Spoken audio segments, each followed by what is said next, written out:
Every hour. Juste du bon stock. Radio. OK, hey, on vous présente... c'est Alex et non Alec, lui. Hein? Ça, c'est Alex. C'est Alex. Donc, le vrai nom, c'est Alexandre, j'imagine. Oui. Exactement. Ah! Raconte-nous un peu ton pedigree, ton CV. Tu es un pirate de Montréal. Raconte-nous un peu ton histoire, parce qu'on va te parler régulièrement de tout ce qu'il y a de nouvelles bebelles techno et tout. Donc, on veut te connaître avant. Là. Raconte-nous un peu ton histoire. Ben, un peu comme bien du monde à Montréal, moi j'étais sur l'île au génie avec toutes ces belles idées d'extrême gauche et chaque fois qu'on parlait de Jeff Fillion, André Arthur, tous ces personnages-là, c'est juste dans les médias qu'on les voyait. Moi je me disais, bon, c'est du monde qui ont l'air un peu louche, hein, évidemment, selon la vision des médias. Merci. Donc j'ai jamais vraiment écouté Jeff. Puis là, ça a donné que l'été passé, je suis pas tombé sur quelque chose, mais là j'ai découvert qu'il y avait un Jeff Liberté sur les podcasts. Fait ça. M'a donné sa chance, m'a l'écouté, parce qu'évidemment, aujourd'hui, on le sait, hein, le message est tellement manipulé, tellement façonné d'une façon que si tu te fies seulement à ce qu'on te rapporte, ben, t'as à peine la pointe de l'iceberg. Fait que j'ai écouté un peu, puis j'ai dit, Chris, il est bien bon, lui. C'est vraiment agréable. Il est super bon pour les entrevues. Le monde sont intéressants. Il est pas agressant. Il est pas fou comme on pourrait croire dans les médias. Fait que je me suis dit, bah, je vais les écouter, ces podcasts. Fait que je me suis tapé toutes les Jeff Liberté. Puis là, j'ai réalisé qu'il y avait Radio Pirate. Fait que j'ai écouté Radio Pirate. Puis je disais, hey, c'est bien bon ça. Fait que je suis devenu Prime. Puis je les écoute toutes. Je manque pas un 5 minutes. Là. Fait que, bon, ben, gars, c'est une bonne histoire. Bienvenue dans la famille, Alex. C'est le fun de. Un plus. Mais à Montréal, c'était incroyable parce que la croissance de Radio Pirate est beaucoup à Montréal. Oui. Il y a une soif de discours différents à Montréal. Bon, on ne dit pas qu'on est parfait, là, on ne dit pas qu'on a toujours raison. C'est juste qu'au moins, on est différent, ça, c'est clair. Puis à Montréal, il y a une soif de ça. Il y a un trou énorme. Puis surtout depuis 2-3 ans, avec ce qui s'est passé, l'unanimité. Puis il y en a encore là, sur d'autres sujets. Il y en a, c'est sur d'autres, mais c'est devenu pratique courante, là, ce genre d'unanimité désagréable, puis qui ne fait pas avancer 0, 0, 0, 0. Donc, bienvenue avec nous autres, puis bien content de savoir qu'on va jaser de techno. Gilles est là, Jerry est là, on a même notre tueur de tortue qui n'est pas trop loin. Et je sais que tu as tes sujets, mais regarde, je te laisse aller un peu pour nous expliquer un peu ton cheminement technologique avant, pour savoir pour qui tu as travaillé, es-tu à ton compte, qu'est-ce que tu as fait dans le milieu? Ouais, ben j'ai eu un parcours assez varié, je te dirais. Au tout début, quand j'étais un tout petit garçon, je faisais les poubelles pour trouver les vieilles radios, les vieilles télévisions, puis j'essayais de réparer ça. Fait que je me suis dit, un jour, je vais réparer des télévisions, je vais jouer là-dedans dans l'électronique. Tu sais. Puis un jour, j'ai découvert qu'il y avait quelque chose qui s'appelle la programmation. Puis là, je me disais, c'est bizarre, c'est pas la machine, mais c'est comme tu dis à la machine quoi faire. Là, ça a ouvert un monde, je te dis, je capotais, je suis tombé sur des vieilles revues du Basic, puis les revues qui imprimaient à l'arrière de la revue le code source d'un petit jeu que tu pouvais juste retaper à l'ordinateur pour pouvoir exécuter. Fait que là, j'ai fait, oh mon Dieu, c'est vraiment ça que je veux faire. Fait que ça a comme changé mon intérêt de la technologie physique à la technologie programmée. Puis j'ai étudié là-dedans, finalement. J'ai travaillé une 15aine d'années en consultation, entre autres avec CGI, puis différents clients comme Air Liquide, Via Rail et compagnie. Super intéressant comme monde. C'était ma première expérience avec des grandes entreprises. Donc là, tous les fameux clichés, là, des gros paquebots qui tournent pas vite, ces choses-là, je les ai vécus là, avec différents clients, là, des clients gouvernementaux, des clients privés. Puis vers la fin, c'était le fun, c'est qu'on a fini par partir une genre de mini agence web à l'intérieur de CGI. Donc là, on avait beaucoup plus de liberté. On avait nos propres clients, on faisait nos propres serveurs, on avait tout de A à Z. Fait que, on avait une solution clé en main. Puis bon, on chargeait aux clients après ça en termes d'heures, ce qu'ils avaient besoin. C'est des plus petits clients, donc c'était intéressant. Fait que c'était un peu ça. Puis là, à un moment donné, je me suis tanné comme bien du monde du gros corporatisme. Fait que là, je suis parti pour travailler pour une compagnie qui était une start-up dans ce temps-là, qui est le créateur de ce cher panier bleu, donc Lightspeed. Donc j'ai travaillé comme 7 ans chez Lightspeed. OK. Puis, Lightspeed qui est un compétiteur direct de Shopify, là. Oui, exactement, ouais. Donc, Lightspeed, ça a commencé beaucoup comme un logiciel installé sur des Macs pour gérer l'inventaire, puis la fameuse caisse enregistreuse. Puis éventuellement, ils ont fait des acquisitions, puis ils ont pu avoir un logiciel dans le cloud pour faire l'espèce de retail qu'ils appellent, mais dans le cloud. Puis là, après, ils ont acheté un e-com. Après ça, ils ont acheté un resto. Ils ont fabriqué leur propre resto aussi. Donc, tu sais, c'était beaucoup par acquisition. Tu sais. Donc, ça fait qu'il y avait vraiment un éventail de produits assez incroyable. Des produits en Europe, des produits en Nouvelle-Zélande, des produits au Canada, aux États-Unis. Donc là, aujourd'hui, c'est rendu vraiment gros, là. Fait que c'est ça. Puis depuis un peu plus qu'un an, là, j'ai quitté ça pour une compagnie américaine qui fait plus des outils pour les développeurs comme tel. Fait que là, je suis toujours employé, mais j'ai un peu virevolté entre les différentes sphères de la technologie dans les différentes grosseurs d'entreprises. Puis c'est ça. Mais jamais au public, par contre. Ça, j'ai jamais été au public. Est-ce que chanceux? T'as-tu appliqué pour une compagnie américaine? Est-ce qu'on te recrute ou tu dois appliquer? Dans ce cas-ci, c'était un ancien VP de chez Lightspeed qui était rendu là-bas. Ah, des contacts. Puis j'avais vu ça passer sur LinkedIn. Puis à un moment donné, je disais, hey, on se fait un petit zoom juste pour voir qu'est-ce que tu fais là-bas, c'est quoi les objectifs de la compagnie dans les prochaines années, sur quoi vous allez plancher. T'sais. Fait que là, on s'est mis à jaser. Puis j'ai vu qu'il y avait une opportunité, donc j'ai appliqué. Puis j'ai eu le poste. Donc, dans l'informatique. Mais aujourd'hui, je te dirais que le plus facile en informatique, c'est le fameux travail remote. Que je sois sur la Rive-Sud, que je sois à Québec, que je sois en Nouvelle-Zélande, tant que tu es là aux bonnes heures, ça n'a pas de différence. Moi, mon équipe spécifique, j'ai des gens sur la côte ouest, j'ai des gens sur la côte est, j'ai des gens au centre, j'ai même un collègue qui est en Allemagne. Donc, tu sais, qu'on soit physiquement dans un bureau ou pas, ça change absolument rien pour nous. Nos collègues sont partout sur la planète. Comment vous rencontrez avec les décalages complètement différents d'un pays à l'autre? Comment vous faites ça? Ben, c'est sûr que quand je travaillais avec des gens de Nouvelle-Zélande, c'était pas un peu plus difficile. Là. On avait juste comme un genre de 1 heure ou 2 le matin qui était overlap. Sinon, c'était vraiment difficile. Mais là, en ce moment, j'ai des gens juste sur le continent nord-américain. Donc, c'est quand même assez facile. Plus ou moins 3 heures. Donc, ça se gère assez bien. Il y en a qui commencent plus tôt, d'autres qui commencent plus tard. Donc, tu sais, on finit toujours par se retrouver dans le milieu de la journée.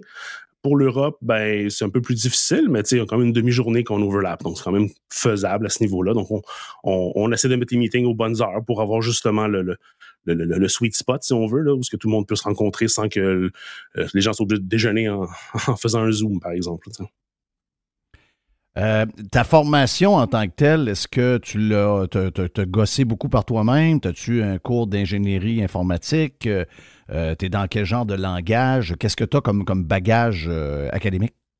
Ouais, ben j'ai commencé un peu comme tout le monde qui était passionné d'informatique à jouer par moi-même. Donc, quand j'étais au secondaire, on avait un fameux cours de HTML pour faire des pages web. Ben dans ce cours-là, c'est moi qui étais le prof parce que j'avais déjà fait tout l'été d'avant. J'étais rendu beaucoup plus avancé que le curriculum du cours. Donc, le prof, il était souvent bloqué par des questions des étudiants, puis c'est moi qui allais les étudiants. Donc, j'ai comme beaucoup appris par moi-même comme ça. Puis rendu au cégep, ben là, j'ai une formation un peu plus variée. Donc, c'est technique de l'informatique. Ça veut dire que j'ai fait de tout. Là. J'ai fait du C, du C++, du Visual Basic. J'ai même fait du COBOL sur le dernier mainframe physique de Montréal. Donc ça, c'était cool, pareil. Juste pour le principe, la job était poche parce que c'est vraiment pas la même technologie qu'aujourd'hui. Donc, t'imagines, t'es à ton ordinateur, t'écris ta programmation, là, tu fais send. Là, tu te lèves, tu t'en vas dans la salle d'imprimante, tu tires une chaise, t'attends. 15 minutes plus tard, ton listing, il sort. Ah, erreur de compilation. Tu retournes dans ton bureau, tu corriges la compilation, la petite erreur que t'as faite, tu renvoies. Tu te rassois. Hey, je te dis, c'était quelque chose. Là. C'est malade. Mais pour le principe d'apprendre la chose, c'était intéressant de voir comment ça fonctionnait avant. T'sais. Je pense qu'Éric Caille en cherche, Jeff, des gens qui font le COBOL. Rappelez-vous? COBOL, là. Non, mais COBOL, peu importe, ça marche encore dans les systèmes gouvernementaux québécois, malheureusement. Un des plus vieux langages de l'histoire de l'informatique, ça a été créé en 1958. Ils l'utilisent encore en partie. Ils l'utilisent encore. C'est fou. La seule différence aujourd'hui, c'est que c'est plus sur des mainframes physiques. Ce qu'ils ont fait il y a une quinzaine d'années, c'est qu'ils ont réalisé qu'ils arrivaient vers une fin abrupte éventuellement, puis ils ont tout virtualisé ça sur des serveurs Windows. Fait que là, dans le cloud, il y a des serveurs Windows qui roulent Micro Focus COBOL, qui est comme un environnement COBOL, mais virtualisé, donc qui roule sur une machine qui n'a pas rapport avec le OS comme tel. Puis comme ça peut rouler encore pour 3000 ans. Il n'y a plus de limite, là. Ouais. Hey, je regarde tes sujets. Commençons par... parce que c'est ce qu'on va faire. On va faire toutes sortes de bebelles de ce qui se passe dans la techno en ce moment. Donc, Alex, qui est à sa première, va nous parler de ChatGPT parce que c'est un sujet qui est jasé un peu partout dans le monde. Déjà, c'est quand même drôle parce que j'ai lu un texte hier dans Bloomberg qui nous dit que la compagnie qui gère ChatGPT est très woke. C'est une semaine de 4 jours au lieu de semaine de 5 jours. Donc, ça commence bien. Je veux dire, enlevons tout le côté un peu woke déjà de ChatGPT quand on lui pose des questions sur la politique et des choses de même. C'est quand même une révolution qui est en train de se passer avec l'intelligence artificielle. Puis je pense qu'ici, on ne voit pas pantoute de ce qui s'en vient. Là. Oui, parce que le paradigme, si on veut, est totalement différent. Tu sais, avant, et historiquement, on voulait développer un outil, ben on devait penser à toutes les règles d'affaires, toutes les écrire. Dans tel cas, il se passe telle chose. Dans tel cas, il se passe telle chose. Ça fait que, tu sais, éventuellement, quand tu fais un système qui est assez flexible, ben, les règles sont assez infinies. Donc, ça fait que c'est quelque chose qui est pas très, très gérable au fil du temps. Il devient tellement difficile à supporter qu'en bout de ligne, c'est un gros spaghetti. Donc, l'intelligence artificielle, tout ce qui est de cet acabit-là, ce qui est intéressant, c'est qu'on ne dit pas à l'ordinateur comment agir. On programme une façon d'apprendre. Un peu comme un enfant. On donne à un enfant le fameux jeu avec les blocs, le triangle, carré, rond. Si on lance ça dans une pièce, puis on met l'enfant dans la pièce, il y a des chances que l'enfant aille vers le jeu puis qu'il apprenne quelque chose. Mais il peut aussi juste pas faire ça. Donc là, ce qu'on fait, c'est qu'on dit à l'ordinateur, hey, voici un truc, essaie quelque chose, puis on va prendre un autre ordinateur, si on veut un autre logiciel, qui va le corriger. Hey, ça, c'était bon. Ça, c'était pas bon. Puis ces deux-là vont jouer ensemble de façon fulgurante, là, vraiment rapide. Ils vont faire des millions d'essais et erreurs pour, après ça, que le fameux intelligence artificielle ait appris quelque chose. Là, c'est ouvert à tout. Là, on s'entend. On a entendu il y a quelques années des systèmes qui pouvaient voir des photos, mettons, de problèmes de peau, puis identifier des cancers de la peau parce que, justement, il a tellement été entraîné avec beaucoup d'images desquelles on sait si c'était cancéreux ou pas, que lui, aujourd'hui, en l'espace d'un 16e de seconde, peut automatiquement savoir si cette photo représente quelque chose de dangereux ou pas, bien mieux qu'un humain, parce qu'il y a toutes les photos qui l'ont entraîné. Donc là, ça, c'est intéressant. Mais là, après ça, on peut pousser ça à n'importe quoi. Là, comme ChatGPT, ce qui est intéressant, c'est que c'est le même principe, mais en plus, c'est une interface de chat, un genre de chat que tu peux poser des questions, tu as des réponses, tu peux dire, oui, mais je comprends pas tel point, peux-tu développer tel aspect? Donc ça, c'est vraiment comme une interface qui est nouvelle. Fait qu'ils ont pris deux choses, quoique un peu différentes, mais ils ont mis ensemble. Donc, un engin de chat, de reconnaissance de questions, si on veut un peu à la Google, qui comprend ta question, mais en plus, la connaissance qui est liée à je vais prendre l'Internet au complet, puis je vais mettre ça dans un gros bucket, puis je vais m'amuser là-dedans, puis je vais tout mettre ça ensemble. Donc, c'est assez intéressant à ce niveau-là, l'approche. Oui, c'est ça. C'est ça ce que je voyais. C'est un super moteur de recherche qui nettoie tout ce qu'il trouve sur le web et qui bâtit quelque chose qui se tient. Là. Mais, exact. Juste pour savoir, le GPT, quand on dit chat GPT, moi, je suis curieux un peu. Puis ça dit, GPT veut dire Generative Pre-trained Transformer. Fait que c'est un peu ce que tu viens d'expliquer, j'imagine. C'est si on compare ce qu'on connaît, nous autres. Nous autres, on connaît Google et les autres chercheurs. L'outil de recherche, on cherche. Mais pour avoir essayé un petit peu, parce que je suis loin d'être un expert, mais je suis curieux, puis le chat GPT, deux choses qui m'ont frappé, moi, Alex. La vitesse de réponse, c'est complètement capoté. C'est rare que ça dépasse 2 secondes. Et l'étonnante précision de ça. Moi, la seule référence, tu vas rire, mais je veux juste savoir si la source est la même. Peut-être que ça va me faire rire aussi si je suis dans le champ, mais ça ne sera pas la première, surtout pas la dernière. Mais tu sais, quand on va, mettons, sur le site de Simons, on va sur le site de n'importe quoi, dans le bas à droite, il y a toujours, si vous voulez chatter, vous avez une question 24 heures par jour. Tu sais, puis là, tu peux écrire, puis il y avait des réponses qui étaient pseudo-ajustées à ta question, mais on comprend que c'était plus pseudo, là. Mais est-ce que c'est un peu le même principe de base? C'est 1000 fois mieux, là, mais c'est tout ça ou ça n'a rien à voir?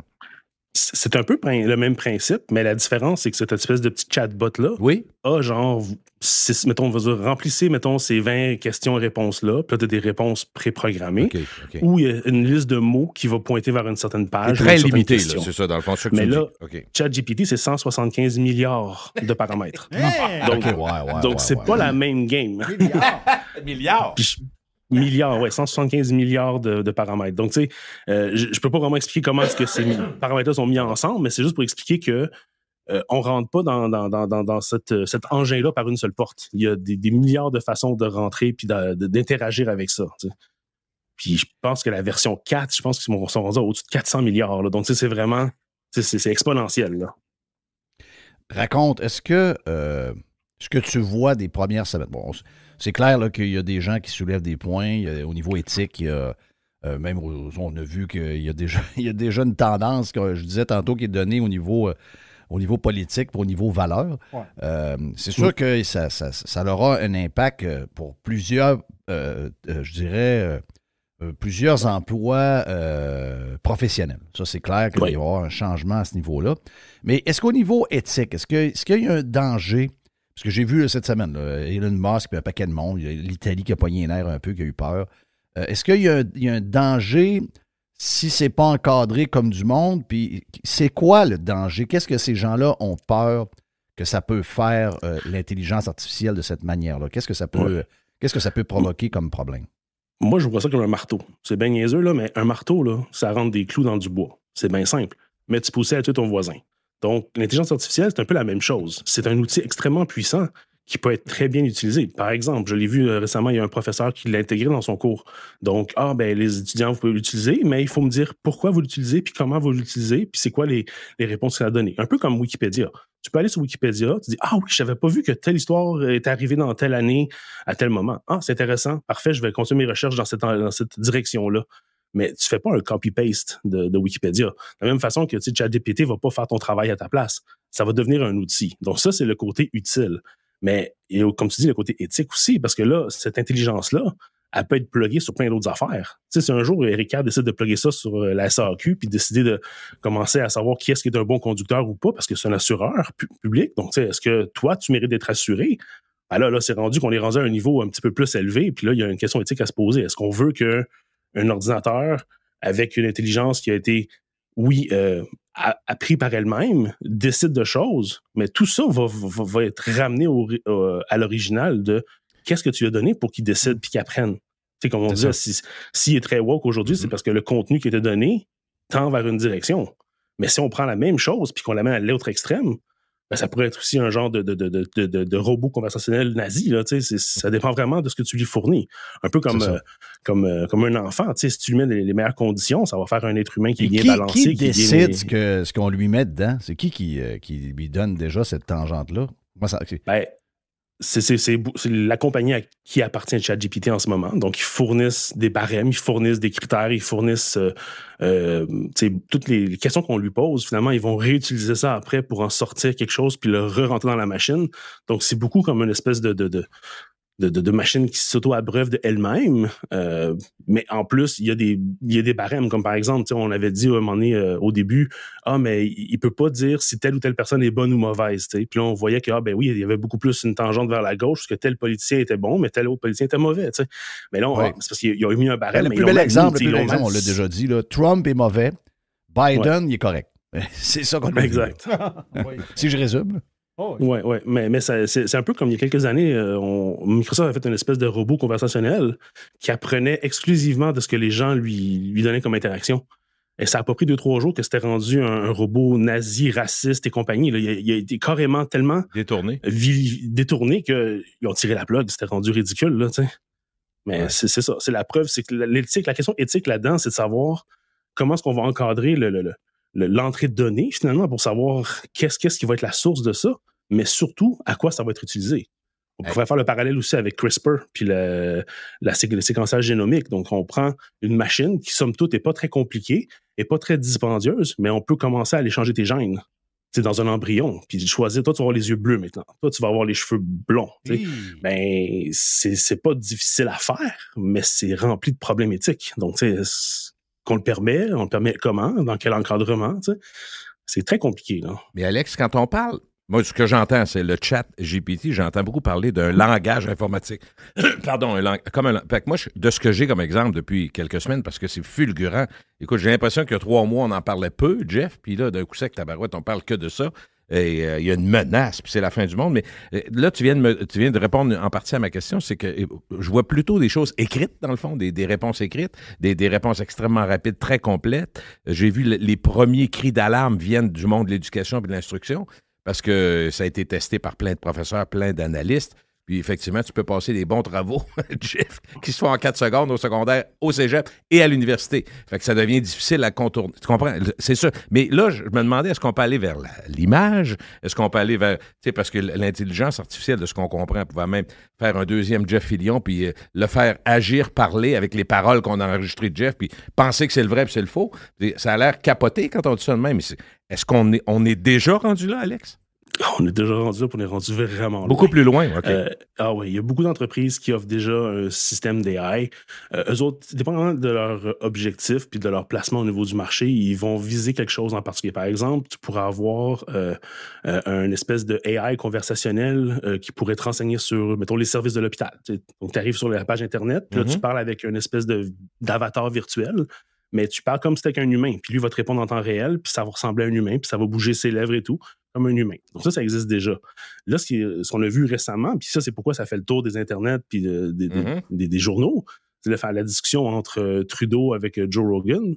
Ben, oui, qui n'a jamais eu lieu. Là. Ben non, qui n'a jamais eu lieu. Mais ça, bien fait. Cet outil-là, c'est ridiculement facile à utiliser. La compagnie s'appelle Eleven Labs. Tu fournis 1 minute d'audio. Pas 25 000 heures, pas 70 années de... Non. 1 minute d'audio que tu trouves, tu le mets dans l'espèce de voice cloner qu'il appelle, et après, tu écris ton texte, puis tu fais generate, ça prend 2 ou 3 secondes, puis la piste audio à part avec la voix de la personne.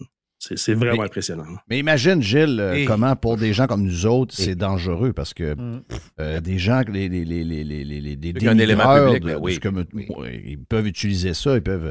il l'a enlevé de son podcast, mais c'est ça ce qu'il a dit, on l'a gardé, avant qu'il l'enlève. Là-dessus, il y a aussi des gens qui cherchent à contrecarrer justement ces trucs-là qui ont été créés. ChatGPT, justement, a fait une AI qui est capable d'identifier si le contenu a été créé par l'AI. Le seul problème, c'est que c'est pas super efficace. Il y a 26% de taux de succès. Il y a des erreurs. OK, ouais. Puis il y a 9% de faux négatifs, de faux positifs. Donc, de 9% de choses qui ont été créées par des humains, mais qui ont été identifiées comme étant créées par de l'intelligence artificielle. Donc, on n'est pas rendu là encore, mais ça, c'est une entreprise. Il y en a plein d'autres qui travaillent déjà activement à ça. Ils vont essayer de nous dire si on arrive à... Si on fait une demande, par exemple, Alex, je comprends bien, genre, c'est testé, c'est vrai. C'est un genre pas d'autorisation, mais... Un genre de certification, savoir si c'est authentique ou c'est exactement, oui. Jeff, c'est ça. Un peu comme on a sur YouTube, par exemple, tu mets une vidéo, tu mets une musique, mais il va identifier la musique, il va dire, ça, c'est tel artiste, telle chanson, donc on va te faire un strike, par exemple. Okay. Jeff, Alex, il a justement généré des exemples d'audio, de ce que ça peut donner. De ton bord, on a ça. On peut écouter Pierre Poilievre. Hi, Radio Pirate Crew. This is Pierre Poilievre. I'm very happy to be able to send you this quick audio message today. You're doing an incredible job in bringing news to your listeners and analyzing it with a calm and level head. We need more balanced media like Radio Pirate and less corrupt, disinformation-filled media like the CBC. Radio Pirate is the best independent podcast out there, and Jeff, Jerry, and Mr. White are deconstructing the news in an honest way. Go Freedom Convoy, and let's all work together as Canadians to remove Trudeau when the next election comes up. C'est incroyable! Oui. Non, écoute, je capote, moi. C'est incroyable. On écoute Trudeau maintenant. OK. Attends un peu, je pense que je te l'ai pas mis, Trudeau. Non, tu m'as pas mis. Tu m'as mis... j'ai 2 fois Poilievre, c'est ça. Attends un instant. Donc, envoie-moi-le, puis tu me le diras quand est-ce. C'est malade, là. C'est fou. Puis le pire, c'est que le duo, on voit qu'il est un peu saccadé, mais ça pourrait passer par une conversation téléphonique. On dit, mais c'est le téléphone qui a fait ces artefacts-là. Tu mets un petit bruit de fond, c'est ça, pour qu'il masque ça. Puis ça veut dire que, rapidement, d'après moi aussi, ces petits délais-là, les mini délais qui pourraient être ressentis, puis encore là, pour le grand public, d'après moi, non, là, ça va être corrigé, ça.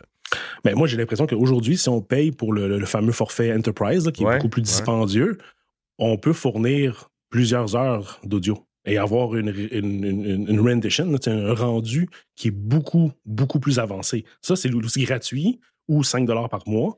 Tu as le droit de 40 000 mots par mois, par exemple, avec 1 minute d'audio. Mais il y a déjà moyen aujourd'hui de pousser ça tellement loin que tu peux pas le voir. Là. Ça va être transparent à l'oreille humaine. Là. Écoute, moi, sincèrement, Jeff, écoute, ça fait 40 ans que je suis dans les médias. Je pense que c'est l'affaire la plus impressionnante que j'ai entendue et la plus pas épeurante, qui met le plus en menaçante, c'est sûr. Il y a des menaces, ça jura de voir. Il ne faut pas capoter non plus, même si ça me fait capoter. Mais le mot qui va devenir, qui a toujours été important, mais qui va devenir plus important que jamais, qui va être dur à cerner, c'est vérité. Qu'est-ce qui est vrai? Parce que là, on est capable de fouler à peu près n'importe qui. Écoute, Jeff, j'entendais... Oui, mais il va y avoir, comme Alex dit, il va y avoir des compagnies qui vont trouver les deepfakes puis qui vont nettoyer ça, parce que sinon, on est foutus. Il faut juste... Mais Jeff, tu parlais qu'on est dans le trouble, mais parle les personnalités publiques. À partir du moment où tu as quelque chose qui est tellement bien fait puis qui est répandu dans le public, quand tu arrives après pour essayer de remettre ça dedans... c'est sûr que la perception, souvent, regarde, il l'a dit. Ils ont fait à croire que c'était l'intelligence artificielle, mais il l'a dit, le salaud. Hey, on écoute Trudeau, OK? Whoa, whoa, whoa, Pierre, you are not supposed to say these things. The Freedom Convoy was the scariest thing to happen to Canada since I met the guy on the street giving away free hugs. I had to catch COVID and even run away to my chalet in British Columbia. You even saw multiple memes that showed me hiding under my bed or asking Melanie Jolie, Sophie, if the truckers were gone. Thankfully, my buddies at the CBC were able to show those crazy multi-ethnic dancing, jacuzzi bathing mob that giving out free food, dancing, and helping each other are not values we hold dear as Canadians. I could go on, but don't listen to Pierre. He's a very big, mean guy. I'm scared of him, but don't tell him. And what's wrong with Radio Pirate and Jerry recommending good wines and being a great storyteller? Mr. White making a kick-ass job producing such a professional podcast without the $1.2 billion like the CBC has. And Jeff, I'm tired of your smart analysis and forecasting events that have not yet happened. You are thinking too much and should rely more on my controlled media to accept my line of thinking and the way I see Canada. Enough with the disinformation and misinformation. I am Justin Castro and I am Canada. Have an awful day. C'était cœur. C'était cœur. Là, ça paraît parce que j'ai fait faire n'importe quelle niaiserie, là, mais si tu prends un personnage comme Pierre Poilievre qui a une voix, qui a un ton qui est très, pas machinal, mais très stable. Monocorde, oui. Ça a encore plus réel. Trump, c'est vraiment plus difficile par contre parce que lui, dans ses speeches, il prend beaucoup d'expressions, beaucoup de pauses, beaucoup d'atténuations différentes. Ouais. Donc, ça fait que le rendu est pas mal moins agréable, je te dirais, à l'oreille. Ah, on a Trump, Jeff. On l'a, Trump? Oui. Hello, my fellow Americans. Who is Jeff? I don't know Jeff personally, but I'm getting more and more aggressive. We must fight back hard, real hard, like real men do. But how? How? We must work together and listen to great news source, the greatest news source. You know, God. Celui-là a l'air plus une imitation que le vrai. And I'm told that Jeff Fillion lives in Florida, a great state, the best state. He should come visit me at Mar-a-Lago. We would have a wonderful time together. So take your smartphone and subscribe to the Radio Pirate podcast right now. Don't wait. We must stay informed without all the crap the far left is throwing at us. With the incredible guests on the Radio Pirate podcast, you will have a great time, the best of times. Trust me, you won't regret this. God bless America, Jerry and Mr. White.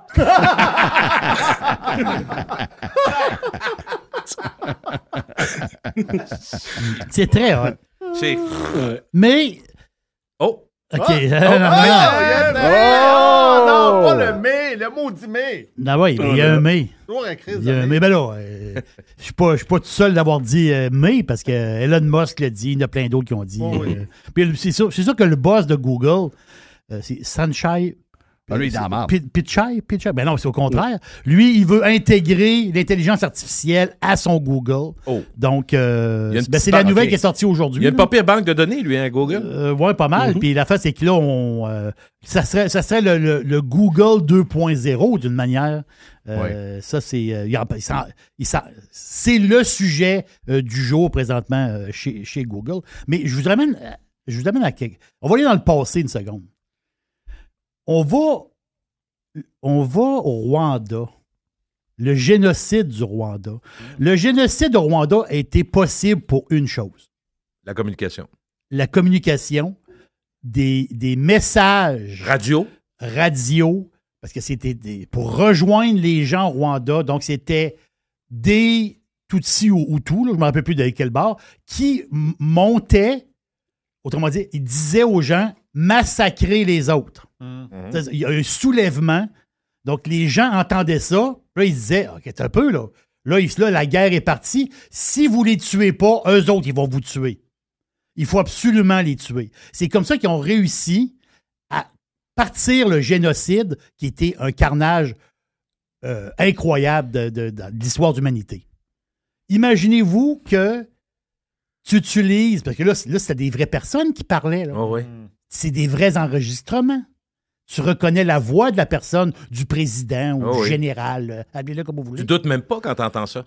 Mais imaginez-vous que tu utilises cet outil-là dans des endroits un peu... tu sais, nous autres ici, on peut tester bien des affaires, mais il y a des places dans le monde, eux autres, qui sont à la base. Là. Avec le petit radio dans la hutte, là. Là, ils entendent leur président dire, ben là, c'est le temps de massacrer vos voisins, là. Mais le message, il est fait par un bot. Alex, ça peut-tu arriver, ça? Ça peut arriver. C'est peut-être déjà même arrivé. Écoute, ce qui est développé aujourd'hui ici peut être facilement utilisé partout sur la planète ensuite. Puis bon, aujourd'hui, en plus, on l'a vu avec le côté viral de la chose. Tout le monde est au courant que ça existe. Puis ça, j'ai nommé Eleven Labs. C'est une compagnie. Il y en a... J'ai fait une recherche Google rapidement. J'ai trouvé une dizaine qui faisaient la même chose avec différents paramètres. Il y en a qui c'est des voix préenregistrées. Donc, un garçon ou une fille ou de tel accent. Donc, tu peux lui faire dire ce que tu veux. Mais comme vous voyez, c'est facile à faire. Ça ne demande même pas un ordinateur puissant, parce que ça se fait sur Internet directement. Donc, oui, effectivement, c'est sûrement déjà fait en ce moment. Mais on se rappelle aussi, c'était qui déjà l'auteur là, qui avait fait un show de radio dans les années 40, qui avait annoncé comme l'arrivée d'extraterrestres et tout, là, que le monde s'est fait des suicides de masse. Ben, c'est un exemple parfait, ça. C'était juste un truc théâtral, mais ça a eu le même impact. Donc, on est rendu là encore. Est-ce que tu crois ça, toi, Alex, quand ils disent « faut faire une pause de 6 mois », puis que tous ceux qui sont à la recherche à la pine à la planche, 24 heures par jour là-dessus, vont arrêter et vont respecter ça? Sincèrement, ça aurait déjà dû être fait depuis un certain temps. On se rappelle, il y a quelques années, Google avait, je ne sais pas si on en a encore, mais il y avait déjà des spécialistes en éthique d'intelligence artificielle qui sonnaient l'alarme. Plusieurs ont été soit renvoyés, soit ils ont sorti publiquement, puis ont perdu leur job après, parce que justement, ils voyaient déjà qu'il y avait une tendance d'un côté ou de l'autre, ou vers un extrême, peu importe l'extrême, on peut le nommer, là, n'importe quel extrême ça peut être ça autant au niveau des idéologies, ça peut être tant au niveau de il y en avait par exemple des AI qui étaient un peu racistes. Si tu leur mettais un visage blanc, ça fonctionnait, mais si tu leur mettais un visage noir, ça marchait pas. Il y avait les fameux laptops HP là, avec une fonction un peu à la de webcam qui permet de suivre le visage, mais quand tu étais un noir, ben, ça suivait rien. Donc, tu sais, il y avait déjà des alarmes qui étaient levées depuis longtemps, puis il n'y a pas grand-chose qui a été fait dans le grand public. C'est un peu comme pour la génétique, où ce qu'on a dit, non, le clonage humain, c'est pas toléré. Tous les pays qui sont mondiaux, qui ont de l'allure, qui s'entendent, on le fera pas sur notre territoire. Il y a eu Raël qui s'est pogné un bateau à un moment donné pour faire ça dans les eaux internationales, mais ça, c'est autre chose. C'est toujours mais autre chose. Généralement, on s'entend pour dire voici les choses qui sont éthiques à faire et voici celles qui ne le sont pas. Ça aurait déjà dû être fait, à mon avis. Le fameux 6 mois, ça peut être fait en parallèle dans la mesure où les outils qui sont développés ne pourraient pas, par exemple, décider du futur d'un humain. T'sais, par exemple, brancher ça sur le palais de justice puis savoir si telle personne est coupable ou pas. Remplacer le fameux jury par un AI. Ça serait très dangereux, à mon avis. On réalise 3 mois plus tard que finalement, il était dans le champ. T'sais. Donc, mais des choses comme un engin de recherche qu'on veut améliorer parce que si tu poses une question à Google puis que là, au lieu de te répondre par « Ah, j'ai trouvé une source qui a cette question-là exactement, voici la réponse », par « Voici une agglomération de genre 500 réponses similaires. » Donc, je pense que ça, c'est la vraie bonne réponse. Le risque est quand même moyen, je te dirais. C'est plus quand on s'en sert pour des choses graves qu'il faudrait vraiment mettre un petit frein là-dessus. Là. Mais Alex, quand je t'écoutais parler tantôt, tu as croisé le sujet du clonage. Et moi, je voulais te poser la question, est-ce que quand il y a 20-25 ans, on a parlé de clonage, puis après ça, d'un dernier plus récente, on s'est dit, on veut-tu arrêter au clonage animal? Est-ce qu'on va arrêter au changement de paradigme de science pour être capable de régénérer des parties du corps? On s'est posé la même question éthique. Mais là, tu me dis que l'intelligence artificielle, dans le GPT, entre autres, va aller croiser ça, peut se rendre là aussi, peut donc aller encore plus loin dans ce dont on a développé, ce qu'on a développé. Oui, parce que récemment, ils ont sorti un système de plugin. Donc, n'importe quel développeur peut créer un plugin pour ChatGPT pour l'utiliser à une sauce un peu plus spécialisée. Okay. Puis ça, c'est très abordable. Tu rentres dans le programme de développement, puis je ne sais pas c'est quoi les frais mensuels, je pense que c'est 10 $ par mois, puis tu as accès à tout ça. Donc oui, tu pourrais en théorie commencer à utiliser ça pour quelque chose d'un petit peu plus, je dirais, dangereux. Mais le problème, encore là, c'est l'adoption. Est-ce qu'on va adopter cet outil-là un peu plus grand ou on va juste garder ça pour, mettons, je sais pas moi, un exemple dans un prof d'université qui voulait prouver un point, par exemple. Okay. Mais est-ce que ça veut dire qu'il va y avoir des millions de personnes qui vont faire leurs petites expériences chez eux, mais qui ne seront jamais, entre guillemets, reconnues? Les grandes organisations comme Google, Amazon, Apple, tout ça, eux autres vont avoir des systèmes un peu plus vérifiés puis vérifiables. C'est-tu vers ça c'est ça que tu vois devant toi? Non, en ce moment, je le vois vraiment comme démocratiquement disponible à tous. Ouvert que ça, J'ai même un fameux un chat GPT à la québécoise qui s'appelle KebGPT, donc QEBGPT.com, où il répond à ta question, mais avec une belle grosse sauce québécoise badigeonnée par-dessus. Donc, ça fait des réponses assez rigolotes. Là. Un sac dans un encore là, Hey, pour finir, Alex, parce que c'est un sujet extraordinaire, on pourrait parler pendant des heures et des heures, là, mais allons-y sur le bon côté de ça, là, dans le sens qu'il y aura des gros gains à ce niveau-là. J'ose rêver, c'est-à-dire des économies pour beaucoup de monde, des entreprises, des particuliers, les gouvernements. Donc, le nombre de fonctionnaires, on n'aura plus besoin du même. L'intelligence artificielle va faire un paquet de paperasse qu'on fait. Les rapports d'impôts, les contrats avec des avocats, des choses notariées. Donc, au niveau de l'utilisation, là, au niveau des emplois professionnels, la gestion des hôpitaux, des horaires. Des jobs répétitifs, dans le fond, Jeff, c'est ça que tu dis? Oui, des jobs où ce que ça demande énormément énormément de capitaux. Puis là, on a des problèmes d'emploi parce qu'on a de la misère à avoir des employés. Donc, est-ce que ça, c'est une solution? Parce que je vois qu'il y a des gens déjà qui utilisent pour faire des petits contrats avec des clients. Avant, ils payaient 250, 300, 500 $ avec un avocat pour être sûr d'avoir un petit contrat qu'il répétait souvent avec des clients. Maintenant, il les fait lui-même avec l'intelligence artificielle. D'autres choses également, faire une convention d'actionnaires, ces patentes-là.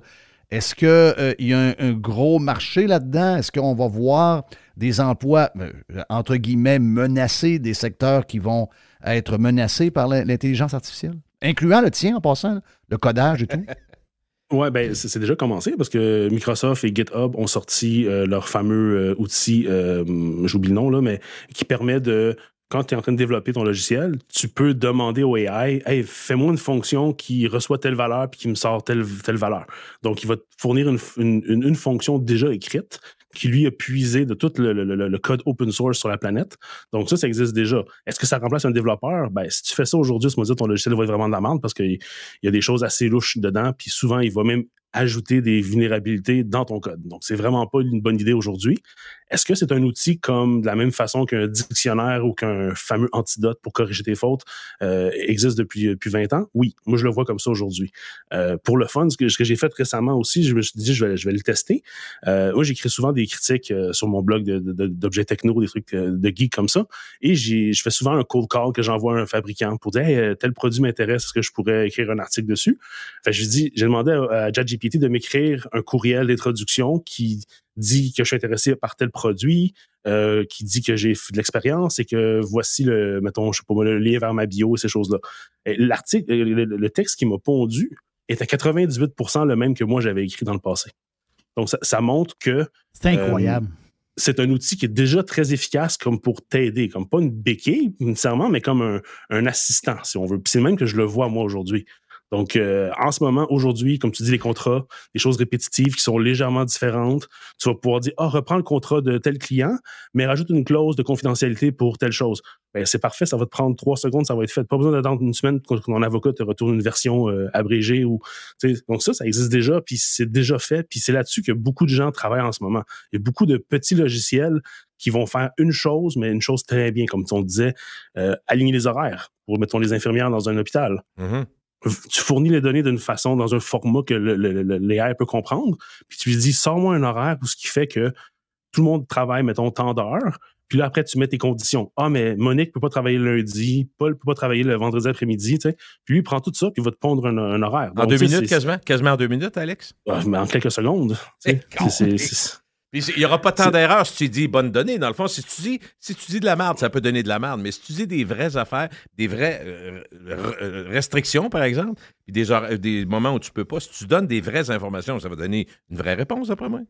Exactement. Puis à force de le faire et de l'utiliser, lui, il peut apprendre de ses succès. Quand tu lui dis parfait, c'est un bon horaire, lui, il va le classer comme étant un bon horaire typique. La prochaine fois, il va utiliser ça pour le prochain. Oh. Donc, à terme, ça va faire quelque chose qui est vraiment, vraiment bon pour cet objectif-là. Je suis un peu inquiète de voir le gouvernement du Québec qui dit cette semaine, on devrait faire une commission sur... parce que à date, là, on a vu les Italiens réagir, à date, il arrive Netflix, on veut barrer Netflix. Ouais. Il arrive Uber, on veut barrer. On a réussi à lui mettre tellement de règles qu'on a tout dénaturé le service du départ. Même chose pour Airbnb. Airbnb, en ce moment, la plus grosse activité touristique au monde, en ce moment, c'est le Masters à Augusta, qui est une petite place entre la Caroline du Sud et la Georgie. il est arrivé 3200 jets là, mais il y a des maisons à louer, puis c'est pas du Airbnb, puis c'est 30 000 la semaine. Donc, les règles, nous autres, on parle de règles, puis de règles, puis de règles, puis de règles. Donc, à chaque fois qu'il arrive quelque chose de l'extérieur, puis de nouveau, le Québec est comme beaucoup d'endroits là, très bureaucratiques, puis très... où ce que le gouvernement est omniprésent. On n'est pas pire pour démolir des affaires. On n'aime pas le changement, Jeff. Allergique au changement. Allergique au changement. Donc, on n'est pas pire pour, prendre quelque chose qui est une bonne solution, puis là, la réglementer tellement que finalement, on n'accouche de rien. Est-ce que c'est inquiétant de voir que déjà des incompétents comme des élus du Parlement de québécois qui veulent déjà mettre leur nez là-dedans, alors qu'on n'est même pas au balbutiement, on n'est même pas encore vraiment dedans. Il y a déjà une pause, il y a déjà des gens qui sont en train de pseudo-réglementer, puis on n'a pas encore la version finale de ça. Mais déjà, les politiciens voient une opportunité d'admettre des règles, puis protéger le français, puis protéger ci, puis protéger... Les autres sont capables de tout scraper rapidement, là. Oui, très rapidement. J'ai rien contre l'idée de mettre des barèmes, un peu comme n'importe quelle industrie, n'importe quel bien public, par exemple.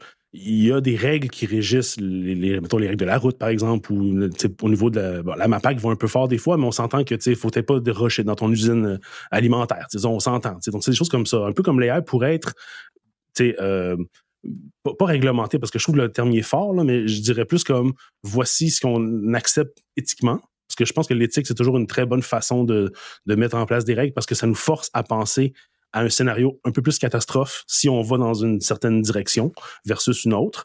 Donc, certains appellent ça des pentes glissantes, mais moi, j'aime beaucoup faire l'exercice de réflexion de savoir si on met en place telle règle, est-ce que quelqu'un pourrait arriver puis l'abuser? C'est toujours la fameuse phrase qui dit que si tu veux mettre en place un règlement, puis ton pire ennemi ou ton pire opposé politique voudrait s'en servir à son profit, est-ce que c'est possible? Ben, c'est la même chose avec l'AI puis la réglementation. Il faut voir où est-ce que ça va être utilisé. Mettons, genre, dans quel contexte, je parle gouvernemental ou qui gère des humains.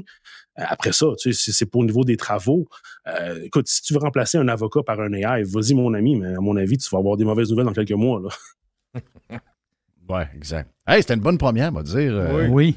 Très intéressant. Gros potentiel. Faire facilement un méga podcast de 2 heures, 3 heures quasiment, seulement sur le sujet. Puis en plus, c'est évolutif, ce n'est que le début. Autant des développements technologiques que de toutes les affaires qu'on ne voit pas, qui risquent d'arriver ou encore qui peuvent nous surprendre.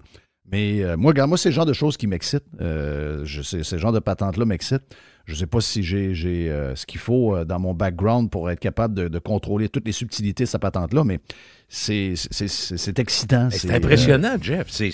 On est des êtres humains, on se rend compte, on le dit tout le temps, on est un petit grain de sable dans l'univers, mais là, on voit l'être humain, l'intelligence humaine, parce que ça part quand même de décisions humaines. C'est des machines, mais ils ont été programmés. Fait que moi, je suis vraiment impressionné. Puis quoi, je te dirais, j'applaudis à tout rompre ceux qui... Puis peu importe, après ça, on balisera, comme le dit Alex, mais Christy, c'est impressionnant.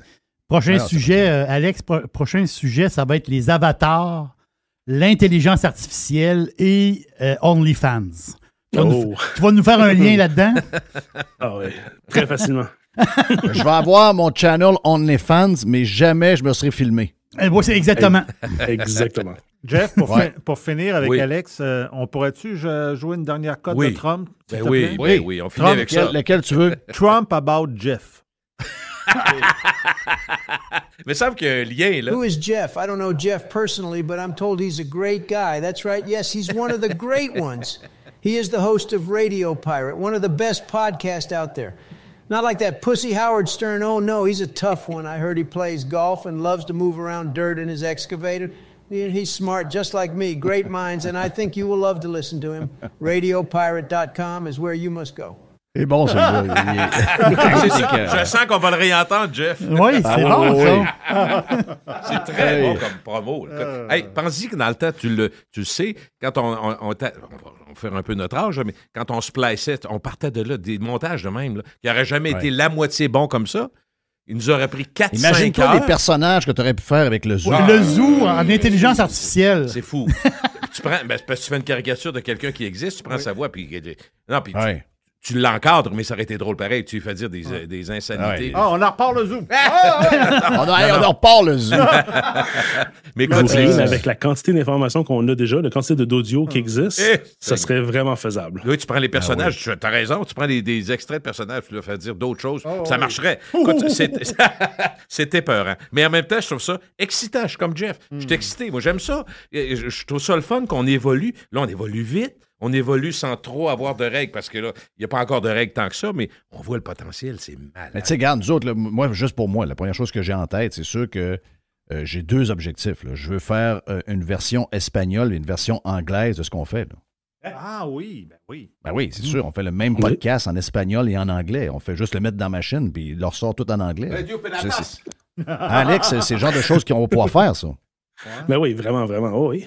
Il s'agit d'avoir la bonne voix, d'avoir le bon texte. Là, la différence, ça va être, au lieu d'avoir une personne qui doit parler la langue, ça va être quelqu'un qui va devoir écrire le scénario. Donc, c'est un travail quand même. Ben, mais nos podcasts, tous nos podcasts peuvent être écrits au complet. On a des services qui font tout le texte au complet de ce qu'on fait. Oui, aussi.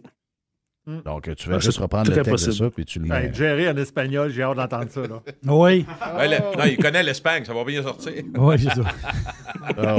Merci, Alex, t'es fin, puis c'est une bonne première en CRIF. Ouais. Super, plaisir, c'était super agréable. On s'en reparle, salut, ben.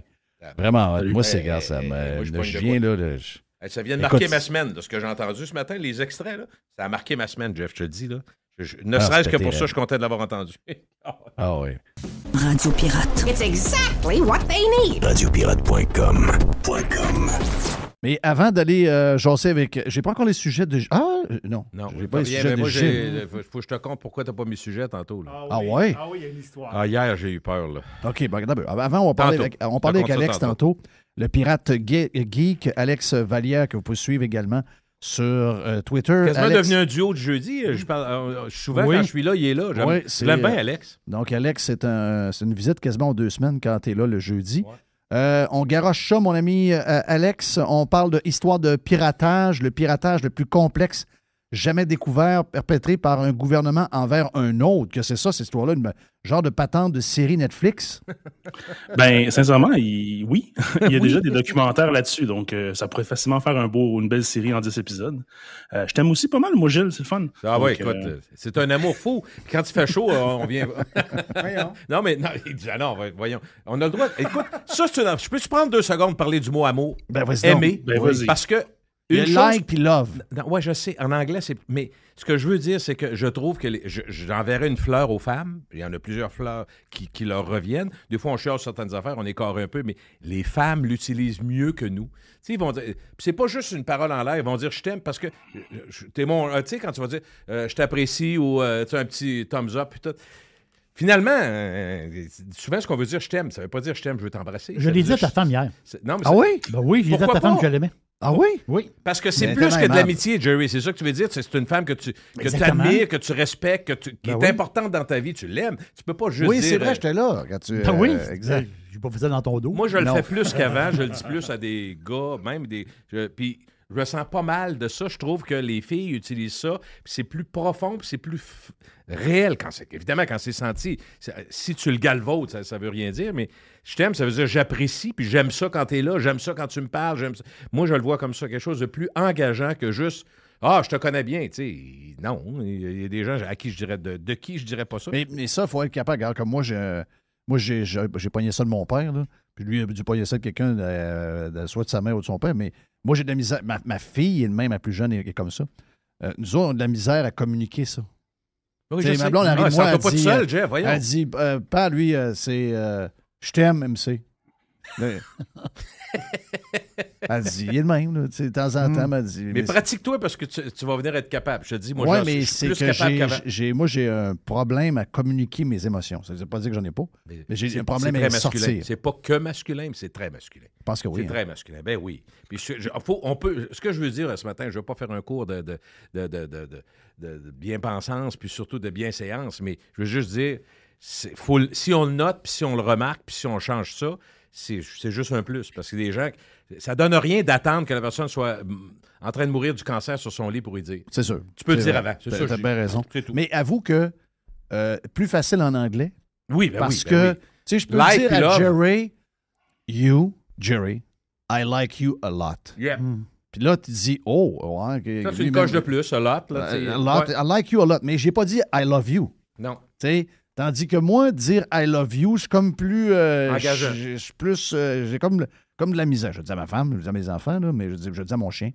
Mais, je dirais les pas. Les priorités. On est tous de même, hein? La famille. Mais pourtant, j'adore mes boys, j'adore mes amis, je t'adore. Mais tu sais, dire I love you, je t'aime, je trouve que c'est gros. En tout cas, pour moi, là, sortir ça, je trouve ça gros. Mais t'as raison qu'il faut le dire avant qu'elle soit trop tard. Là. Parce que à dire je t'haïs pas, c'est comme bizarre, ça aussi. Mais on va dire je t'aime bien, nous autres. Fait que ça passe mieux. C'est ça. Ben, le I like Jeff, you. je t'aime bien. Hein? Le like you, c'est plus, ça ressemble plus à je t'aime bien. Ouais, alors, Alex, je t'aime bien. Bon, ben voilà. Parfait. Hey, raconte-nous l'histoire d'espionnage. Je veux savoir, il doit y avoir la Chine ou la Russie ou la Corée là-dedans. Écoute, non, même pas, c'est le pire. Donc, en gros, là, il faut se retourner en 98. En 98, au Pakistan. Donc là, on est loin, dans une contrée lointaine, dans les montagnes. La Terre se met à trembler. Qu'est-ce qui se passe? Le Pakistan a développé un programme nucléaire un peu en secret. Ils ont développé une petite bombe. Ils ont fait 4 versions différentes. Ils les ont fait exploser sous le sol, sous leurs montagnes. Ils ont testé un petit peu les trucs, les forces, ces affaires-là. Tout est beau. Écoute, les Américains sont pas contents, là. Un pays qui est pas nécessairement méchant, qui est pas nécessairement allié, mais qui est comme un peu entre les deux, développe quelque chose qui pourrait être des armes. Tu sais, oui, évidemment. Je me rappelle de ça très bien. Ça a fait le tour du monde un peu, là. Ben là, la CIA, évidemment, qu'est-ce qu'ils font? Ben, ils font ce qu'ils font de mieux. Ils vont infiltrer le Pakistan parce qu'ils veulent comprendre, ils veulent savoir, qu'est-ce qui se passe? C'est quoi leur capacité? C'est quoi le matériel qu'ils utilisent? Donc, la CIA rentre au Pakistan de façon subtile, à la recherche d'informations, tous les détails. C'est pas pire. Le monsieur qui a parti ça au Pakistan, il s'appelle A.Q. Khan. C'est un scientifique en chef, un physiciste de renommée qui a étudié dans plein d'universités. Il a plusieurs PhD, tout le kit. Il a développé un système de centrifugeuse dans les années 70. Donc ça, c'est quoi une centrifugeuse? C'est comme un grand cylindre de genre 8 ou 10 pieds de long, rempli de petites rods. Puis on passe un genre de gaz là-dedans, puis on bombarde d'électrons, puis c'est ça qui génère de l'uranium. Mm-hmm. Parfait. Donc c'est ça qu'il a inventé. Il a fait une belle découverte. Il a si on veut commercialiser avec le Pakistan, tout va bien. Mais là, le problème, c'est que ce petit monsieur-là, ben, il est plein de ressources. Puis, ben, évidemment, quand que son nom sort un peu publiquement, puis qu'on sait que le Pakistan travaille là-dessus, puis que ça fonctionne bien, il y a d'autres intérêts qui disent, hey, lui, on pourrait l'engager, tu sais. Donc, sans passer par le gouvernement, en tant que juste lui-même, il se fait recruter par l'Iran. Donc là, l'Iran engage M. EQ et s'amuse avec lui à développer un système, si on veut, une usine de centrifugeuses pour justement créer de l'uranium. Évidemment, les États-Unis s'en mêlent et tout, ils veulent arrêter ça, ils veulent s'assurer que ce soit juste pour de l'électricité et non pour des armes, parce qu'évidemment, dépendamment de la technique utilisée puis du raffinage, si on veut, on peut créer du plutonium, on peut créer de l'uranium qui serait utilisable à des fins de bombes. Donc là, en 2006, on est rendu en 2006. Ça a quand même pris comme presque 10 ans. Presque 10 ans, oui. Puis là, ben, l'usine met sur place, 150 centrifugeuses, let's go, on commence, on utilise des gaz, c'est du gaz dispendieux, donc ça demande quand même un bon investissement, puis ça demande du temps. Donc là, tu sais, tout est bien, tout fonctionne bien. Mais là, ce qu'on savait pas, c'est que les Américains, ben, c'est des petits whiz, ils ont réussi à infiltrer la chaîne d'approvisionnement de l'usine. Donc, sans le savoir, ils ont fourni des power supply défectueux. Donc, l'Iran part son usine, part les centrifugeuses, tout va bien au début, puis à un moment donné, hop, centrifugeuse 1 explose. OK, bon, ben, on va la remplacer. Oh, la 8, elle pète. Ben, on va la remplacer. Écoutons, là, c'est rendu gossant. Mais c'est comme ça, un après l'autre. Fait que là, ils sont pas fous, les Iraniens, ils s'en rendent compte, ils disent, c'est pas normal, là, tu sais, c'est des choses qui marchaient très bien au Pakistan, on les amène ici, puis ça marche plus bien, il y a de quoi de louche, là. Fait que là, ils remplacent leur centrifugeuse avec des nouveaux power supply, tout va bien. Mais là, le problème, c'est que l'Iran a quand même une position avec Mahmoud assez anti-Israël. Donc là, l'Israël a peur. Il dit, ben là, si eux développent l'arme nucléaire, ils nous l'ont déjà dit, ils vont nous bombarder. Là, ça va être all out war, comme on dit. Là. Fait que là, les Américains, ils disent, OK, ben c'est vrai, effectivement, c'est dangereux, mais on va pas les bombarder, parce que les Israéliens voulaient carrément faire sauter l'usine. Donc, ça va être réglé, on envoie un missile, puis c'est fini, merci, bonsoir. Les Américains ont dit, attendez, on va faire de quoi d'un petit peu plus wise. Fait que là, l'Israël a ce qu'on appelle le Mossad, qui est comme un peu leur armée, si on veut. Oui. Mais ils ont une division du Mossad qui est l'unité 8200, qui est une unité de pirates informatiques. Oh. Donc, leur seule fonctionnalité, c'est de développer des virus, de pénétrer des systèmes ennemis, de pénétrer des gouvernements étrangers, de ramasser de l'information. Mais c'est vraiment la crème de la crème en termes de piratage informatique sur la planète. Tellement que la plupart des gens qui ont travaillé pour l'unité 8200 sont à la tête des grandes entreprises technologiques aujourd'hui. Donc, je n'ai pas des noms comme ça qui me viennent, mais souvent, tu vas avoir des articles qui vont dire « telle compagnie est rendue en bourse. » Pas pour faire du mal, pour prévenir le mal, pour prévenir ce qu'il pourrait avoir comme attaque. Se protéger, oui. Ouais, c'est ça. Pas nécessairement, ça peut être carrément juste comme un autre service, comme un genre de Dropbox, mettons. C'est juste que ces gens-là sont tellement dans la techno, sont tellement baignés par des gens intelligents autour d'eux qu'ils ont des bonnes idées puis ils sont bons pour les réaliser parce que veut pas avec l'entraînement militaire. Ta job, c'est d'arriver au point final le plus rapidement possible. S'ils font des virus, ça ne veut pas dire qu'ils peuvent faire des choses très positives aussi. Là. Ils sont très brillants, c'est ça? C'est ça, exact. Il y en a qui vont faire des systèmes de défense. Il y a plusieurs compagnies américaines qui sont... ils sont israéliennes en réalité, là, qui ont un pied à terre aux États-Unis, mais qui font des systèmes de défense contre justement des virus ou des attaques. Donc ça, c'est vraiment leur propre à eux, finalement. Donc c'est ça.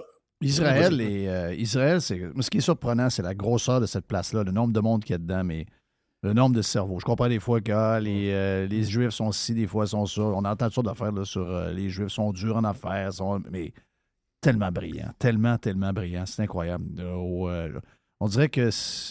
imaginez-vous s'il était 500 millions. Je vais dire de quoi? D'après moi, ils mèneraient le monde pas à peu près parce qu'ils sont vraiment une coche au-dessus.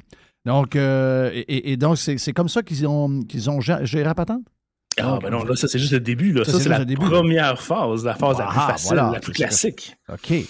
Donc là, on est rendu c'est l'épisode numéro 1 de la série. Là. Oui, c'est ça. La première demi-heure du film. Tu as eu le trailer et l'épisode 1. Oui. C'est ça. Donc là, on est rendu à un point où Israël et la CIA et la NSA se mettent ensemble, disons, on va faire un programme un petit peu plus complexe. On va tenter de ralentir la progression de l'Iran avec son programme nucléaire dans le but que l'organisme qui s'occupe de l'énergie nucléaire au monde là, puisse faire de la politique puis les forcer à avoir des inspections régulières, ces choses-là. Parce qu'il y a un système en place pour que les pays qui ont le pouvoir nucléaire soient régulièrement inspectés, s'assurer que l'uranium qu'ils génèrent, c'est de l'uranium pour un grade électrique, si on veut, et non un grade militaire. Là. Donc, il faut vraiment mettre ça en place. Ça va prendre plusieurs mois, voire plusieurs années. Comment on peut faire pour pas les faire exploser demain matin puis qu'ils recommencent dans 3 mois, mais vraiment les ralentir pour que d'ici 1 an ou 2, ils ne soient pas encore assez bons pour générer assez d'uranium. Ça, c'est le but du projet. Mais la difficulté de ça, c'est que l'usine est en circuit fermé. Il n'y a pas d'Internet à l'usine. Les gens qui sont dans l'usine, ils ont des ordinateurs pour travailler avec les centrifugeuses, mais il n'y a pas d'Internet là-dedans. Il n'y a pas de connexion avec l'extérieur. Donc, pour des pirates, c'est tough de rentrer là-dedans. C'est vraiment ça, parce que tu peux pas dire tel ordinateur, on sait qu'ils sont dans l'usine, on va voir, il y a tel logiciel, on peut rentrer par le logiciel et avoir accès à l'usine. Tu peux pas faire ça. Donc, l'idée, c'est qu'il faut développer quelque chose, un virus, et s'arranger pour que le virus rentre dans la place. Donc, la façon classique qu'ils vont faire, c'est qu'ils vont mettre des petites clés USB partout dans le parking, puis espérer qu'un employé en branche un dans un ordinateur. Mais c'est quand même un programme nucléaire. Ils ne sont pas des 2 de pique non plus. Là, donc, il y a quand même un système assez intéressant de protection pour ces choses-là. Fait qu'ils ont décidé de faire un verre. Un verre, c'est quoi? C'est un virus informatique qui se propage par lui-même au plus nombreux possible. Donc, si un ordinateur est infecté, il va prendre 2, 3, 5, 10 façons différentes d'aller voir d'autres ordinateurs dans le réseau, d'aller infecter d'autres systèmes, puis de ces systèmes-là, de partir à d'autres systèmes. Ça fait qu'ils ont fait un beau verre qui s'est ramassé partout en Iran. Mais le problème, c'est qu'il s'est ramassé partout sur la planète aussi. Puis ça, c'est important à s'en rappeler parce que plus tard, ça va être quand le verre se répand, est-ce qu'il y a un contrôle sur le verre ou pas du tout? Il porte ça en fou, c'est n'importe quoi? Le verre reçoit une programmation qui dit à tel jour, à telle heure, déclenche ses actions, ou si tu détectes des conditions spécifiques, active-toi. Dans ce cas-ci, le verre a été programmé pour dire si tu te arrives sur un ordinateur Windows qui a tel logiciel de gestion de centrifugeuse, là, tu t'activeras. Fait que ton ordinateur, le mien, pourrait être infecté puis ça ferait rien. Il serait juste dormant parce qu'on n'a pas les bons logiciels. OK, je comprends. Mais qui, à travers le monde, ça pouvait toucher, à part eux autres? Ben, l'idée d'avoir la CIA qui s'est intégrée au tout début de ce projet-là, puis d'aller faire des petites recherches à l'intérieur, c'est de prendre en note justement des conditions très spécifiques pour que ce soit juste cette usine-là qui soit attaquable. OK. Donc, il fallait non seulement les bons ordinateurs, les bons logiciels, mais probablement les bonnes qu'on avait ce worm-là, on l'avait dans notre ordi, il n'a juste jamais été activé parce qu'on n'avait pas les prédispositions pour qu'il s'active. Oui, environ 50% des ordinateurs au Pakistan, en Iran, étaient infectés. 2% des ordinateurs aux États-Unis. Donc, ça, c'est quand même gros, là. Wow! Donc, c'est ça. Donc là l'idée, c'est d'avoir ce verre-là. Mais là, une fois que le verre est rentré dans l'usine, ben, il faut qu'il infecte les machines Windows, puis il faut qu'il puisse s'installer. Mais l'idée de faire ça, c'est d'avoir ce qu'on appelle un zero day. Un zero day, c'est quand un pirate découvre un bug qui n'est pas connu par le fabricant du logiciel. Dans ce cas-ci, on va dire que c'est Windows. Donc, ça veut dire que le virus avait 4 différentes techniques pour infecter les ordi Windows qui ne sont pas connus de Microsoft. Donc, ça veut dire que ça lui permettait d'arriver dans un endroit puis d'infecter pas mal toutes les machines en un claquement de doigts. Il s'installait, il se cachait, il passait inaperçu. Et Alex, jusqu'à quel point tu peux être infecté sans le savoir? Ben, autrement dit, moi, je connais rien là-dedans. Tu pourrais me dire, hey, t'es bourré de virus. Puis, remarque bien, je suis pas assez CIA chez nous. Là, je me dis, je peux être infecté, mais je ne sais pas. Mais les grandes entreprises, est-ce qu'ils savent toujours qu'il y a une infection qui se répand? Non, parce que les virus sont assez bons pour se cacher. Donc, ça veut dire que tant que tu n'as pas la... Hein? Non, oui, effectivement. Parce que les virus ont souvent une signature, si on veut, puis on peut les identifier comme ça. Fait que là, c'est facile. Mais ce qui est rendu fucké aujourd'hui, c'est qu'il y a des logiciels pour que le virus, si on veut, change sa signature lui-même. C'est comme si le virus se compilait lui-même. Donc, chaque ordinateur pourrait avoir un virus différent. Donc, tu comprends? Fait que on est rendu loin, là, tu sais. Ouais. Mais dans ce cas-ci, l'idée, c'était de rentrer dans l'usine puis de s'installer sur les ordinateurs Windows. Le Jeff, tu rajoutes à ça l'intelligence artificielle qui s'en vient. Fait que tu multiplies les attaques, mais aussi toutes les protections contre les attaques, les changements d'identité pour faire que tu ne sais plus c'est qui. Exact. Ça va être capoté. Ah, ça va être capoté, bien raide. Donc là, ça rentré dans l'usine, d'après toi, par un ordi qui est rentré, un portable, qui s'est branché sur le network ou quelqu'un qui justement a amené une clé USB de chez eux, dans lequel la clé a importé pas le virus, mais le verre, le worm, puis a connecté ça dans un ordi portable, pas portable, mais sur le réseau là-bas. Donc, c'est le même. On ne sait pas comment nécessairement, mais on s'entend que s'il y a 50% des ordis de tout le pays qui sont porteurs de ce verre-là, c'est sûr qu'à un moment donné, ultimement, il va se ramasser dans l'usine. Exactement. C'était ça le but. Wow. Puis là, à ce moment-là, nos amis... C'est capoté, pareil. Ben oui. C'est à grande échelle comme ça, à échelle planétaire, parce qu'évidemment, le verre, il peut pas savoir, lui, il est où. Il fait juste se promener, puis il s'installe partout. Mais, tabarouette. Mais là, Obama puis Biden, ils sont pas contents. Dans ce temps-là, c'était la présidence d'Obama. Ils sont fait informer que le verre était plus localisé en Iran, il était rendu partout sur la planète. Ils n'étaient pas contents. Ils auraient pu tirer la plug, ils ont décidé on continue quand même. Donc là, une fois que le verre s'est installé dans l'usine, ben il y a des systèmes antivirus, ils ont des systèmes comme ça. Donc, il ne faut pas trop que tu fasses des choses pour révéler sa présence. Donc, eux, ce qu'ils ont dit, on va se cacher, on va utiliser des clés de certificats qui ont été volées à 2 des entreprises qui fabriquaient du matériel dans l'usine. Là, c'est important. Là. Ça veut dire que dans l'usine, il y avait des fabricants de matériel qui ont des logiciels installés sur Windows pour gérer tout le matos, là, finalement. Mais ces compagnies-là ont été piratées au préalable et ils ont volé si on veut, leur clé de signature pour les logiciels. Et le virus s'est lui-même signé comme étant « Non, je suis officiellement un logiciel de compagnie ABC ». Fait qu'ils se sont installés. L'ordinateur a dit « Oui, effectivement, cette signature, elle est reconnue. Tu es un logiciel qui a de l'allure, on va te laisser aller ». Donc, ils se sont installés comme ça, ça paraissait pas. Là, ce qui est intéressant, c'est là que ça commence vraiment à être assez fucké, c'est que non seulement le virus a réussi à s'installer et à passer inaperçu, mais sa job, c'était de modifier le logiciel de surveillance des centrifugeuses et aussi de modifier le firmware des centrifugeuses. Wow. Pourquoi? Parce qu'on voulait les endommager, mais on voulait le faire sur le long terme pour être sûr que dans 6 mois, dans 1 an, les choses n'aillent pas trop bien, mais pas trop pour dire que ça pète et on les remplace. C'est ça. Fait que là, l'idée, c'était que le logiciel de contrôle affiche en temps réel la vitesse des centrifugeuses. On va dire 10 000 RPM. Ça, c'est la vitesse normale. Mais le logiciel envoyait l'ordre à la centrifugeuse d'accélérer son rythme pendant 15 minutes. mais affichait toujours 10 000 RPM. Oh mon Donc, Dieu! la centrifugeuse commençait à se débalancer sur son axe. Et là, après ça, pendant 26 jours, ralentissait à une vitesse extrêmement basse. Donc, qu'est-ce que ça faisait? Ça produisait plus d'uranium. Mais c'était pas brisé. Parce que le logiciel disait non, elle roule à 10 000 RPM. Ouais. Tout est beau. Mais elle roulait probablement à 5000 RPM. Perception, même genre réalité. 500, là, Perception, l'image, c'est correct. Réalité, c'est que ça marche pas. Hein. Exact. Fait que là, le gaz qu'ils utilisent, espèce de gaz super dispendieux, il continue à être consommé, mais il sert à rien, là. Fait que c'est des dépenses supplémentaires, c'est des commandes de plus. Le gaz est difficile à avoir. Les centrifugeuses, ont l'air de fonctionner, fait qu'ils continuent. Fait que, au bout de 6 mois, 1 an et demi, 2 ans, ils ont toujours pas réussi à avoir assez d'uranium pour faire quoi que ce soit. Donc, ça a fonctionné. Donc, c'était ça le but, c'était de vraiment ralentir la chose. Puis là, ce qu'on a su, c'est qu'entre-temps, l'espèce d'organisme qui surveille a pu faire une inspection, puis ils ont découvert qu'il y a eu 1000 centrifugeuses qui ont été perdues au fil des 2 dernières années. Wow. Une quantité incroyable de gaz. Puis là, c'est là le problème qui est arrivé tantôt que je disais. Pourquoi le virus s'est ramassé partout, puis c'est un problème? Symantec, eux autres, surveillent ce qui se passe sur Internet et découvrent le fameux virus. Ils lui donnent un nom, Stuxnet. Donc ça, c'est souvent à partir de mots qui sont dans le code source du virus. Quand ils le décompilent, ils peuvent voir certaines informations, qu'ils l'ont nommé Stuxnet. Et là, comment on a su ça? Que ça venait de l'histoire là, que tu nous racontes. 15 ans plus tard, quasiment, parce que ça commence en 2006. Là. Ouais, c'est ça. Mais comme pour 98. Histoires, avant ça, mais pourquoi ça sort là, mettons? Ouais. C'est que c'est un ensemble d'informations. On n'a jamais de confirmation de personne, évidemment.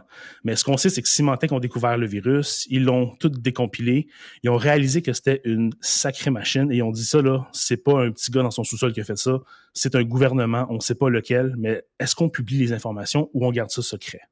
Ils l'ont publié. Donc, c'est là que ça a commencé. Toute l'espèce de mouvement de « il faut en savoir plus ». Puis là, il y a plein de gens qui s'en sont mêlés. Il y a eu des lanceurs d'alerte qui sont sortis du gouvernement de la Défense pour dire qu'effectivement, ça, c'était un programme de la CIA, de la NSA, puis d'Israël.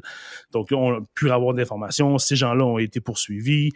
Obama les a pardonnés. C'est toute l'espèce de gamique habituelle qu'on connaît du gouvernement américain. Puis c'était vraiment là que ça a commencé. Puis là, il y a des gens qui ont réussi à avoir de l'information supplémentaire, ça continue et tout. Bref, tout ça a fait que c'était vraiment comme un problème qui a été découvert assez grave. C'était le premier virus à grande échelle, fait par plusieurs fabricants, mais bizarrement, les centrifugeuses, c'était des Siemens. Est-ce que ça veut dire que Siemens était partenaire de ça? Ou c'est quelqu'un qui était assez whiz pour déconstruire finalement le firmware de ces centrifugeuses? Ça peut aller large. Là, il y avait des composantes aussi qui venaient d'Angleterre. Est-ce que l'Angleterre était partenaire? On ne le sait pas trop. Mais à un moment donné, c'est plus juste des programmeurs. Là. Il va y avoir des spécialistes Alex, qui peuvent vraiment... Tu touches quelque chose de tellement majeur. C'est qui va être imputable de ça? Siemens, c'est une grosse compagnie. Est-ce qu'ils ont été hackés? Là, ils vont dire, écoutez, on s'excuse. Ils ont été hackés, ils ont été menacés. Ils ont été blackmailés par les gouvernements en disant, hey, toi, tu sais que tu as plusieurs contrats de milliards avec nous autres. Qui va être responsable de ça? Si tout le monde est arnaqué, je me pose la question. C'est comme n'importe quel conflit. Hein. Le premier jour qu'on a fait des guerres, il fallait définir c'est quoi une agression active, c'est quoi une agression passive. Comme en ce moment en Ukraine, on envoie des armes. Est-ce que c'est une agression de guerre? Est-ce qu'on considère que les Américains sont en guerre contre la Russie? Non. Est-ce qu'on envoie des tanks? Oui. OK. Est-ce que ça, c'est une agression de guerre? On le sait pas. Il faut mettre la limite. Là, c'est pareil pour l'informatique puis les virus. Les pays se piratent constamment, mais toujours en restant un petit peu en dehors des pertes de vie humaines. Donc, est-ce que c'est vraiment une agression? On le sait pas trop. C'est pas défini. Donc, tu sais, on a cette incertitude-là. Mais là, c'est pas fini. Là, le problème, c'est que les Iraniens s'en sont rendus compte. Donc là, ils ont remplacé tous les ordinateurs d'un coup, sont repartis à neuf. Et là, les Américains ont fait la deuxième phase du plan, c'est-à-dire que 2 voitures piégées explosent en même temps. Le physiciste en charge de l'usine se fait tuer. Un haut placé de la défense se fait tuer. Et en même temps, un peu plus tard, un autre physiciste et le directeur de l'usine se font exploser. Bon. Et là, ça sort dans les médias. Là, Barack se fait questionner justement à ses conférences de presse. Il y a des vidéos sur Internet, là, tu vois qu'il veut pas trop confirmer quelque chose, mais tu vois que ça paraît qu'il veut juste pas rien dire, mais qu'il y a quelque chose qui se passe quand même. Donc, on a des petites informations à ce niveau-là. Et finalement, on arrive en 2015. Il y a eu un nouveau deal qui a été signé avec les Américains puis l'agence d'inspection de nucléaire pour que l'Iran continue son programme nucléaire, ait des inspections très rigoureuses, très régulières, et que jamais l'uranium raffiné devienne un uranium pour des armes, finalement.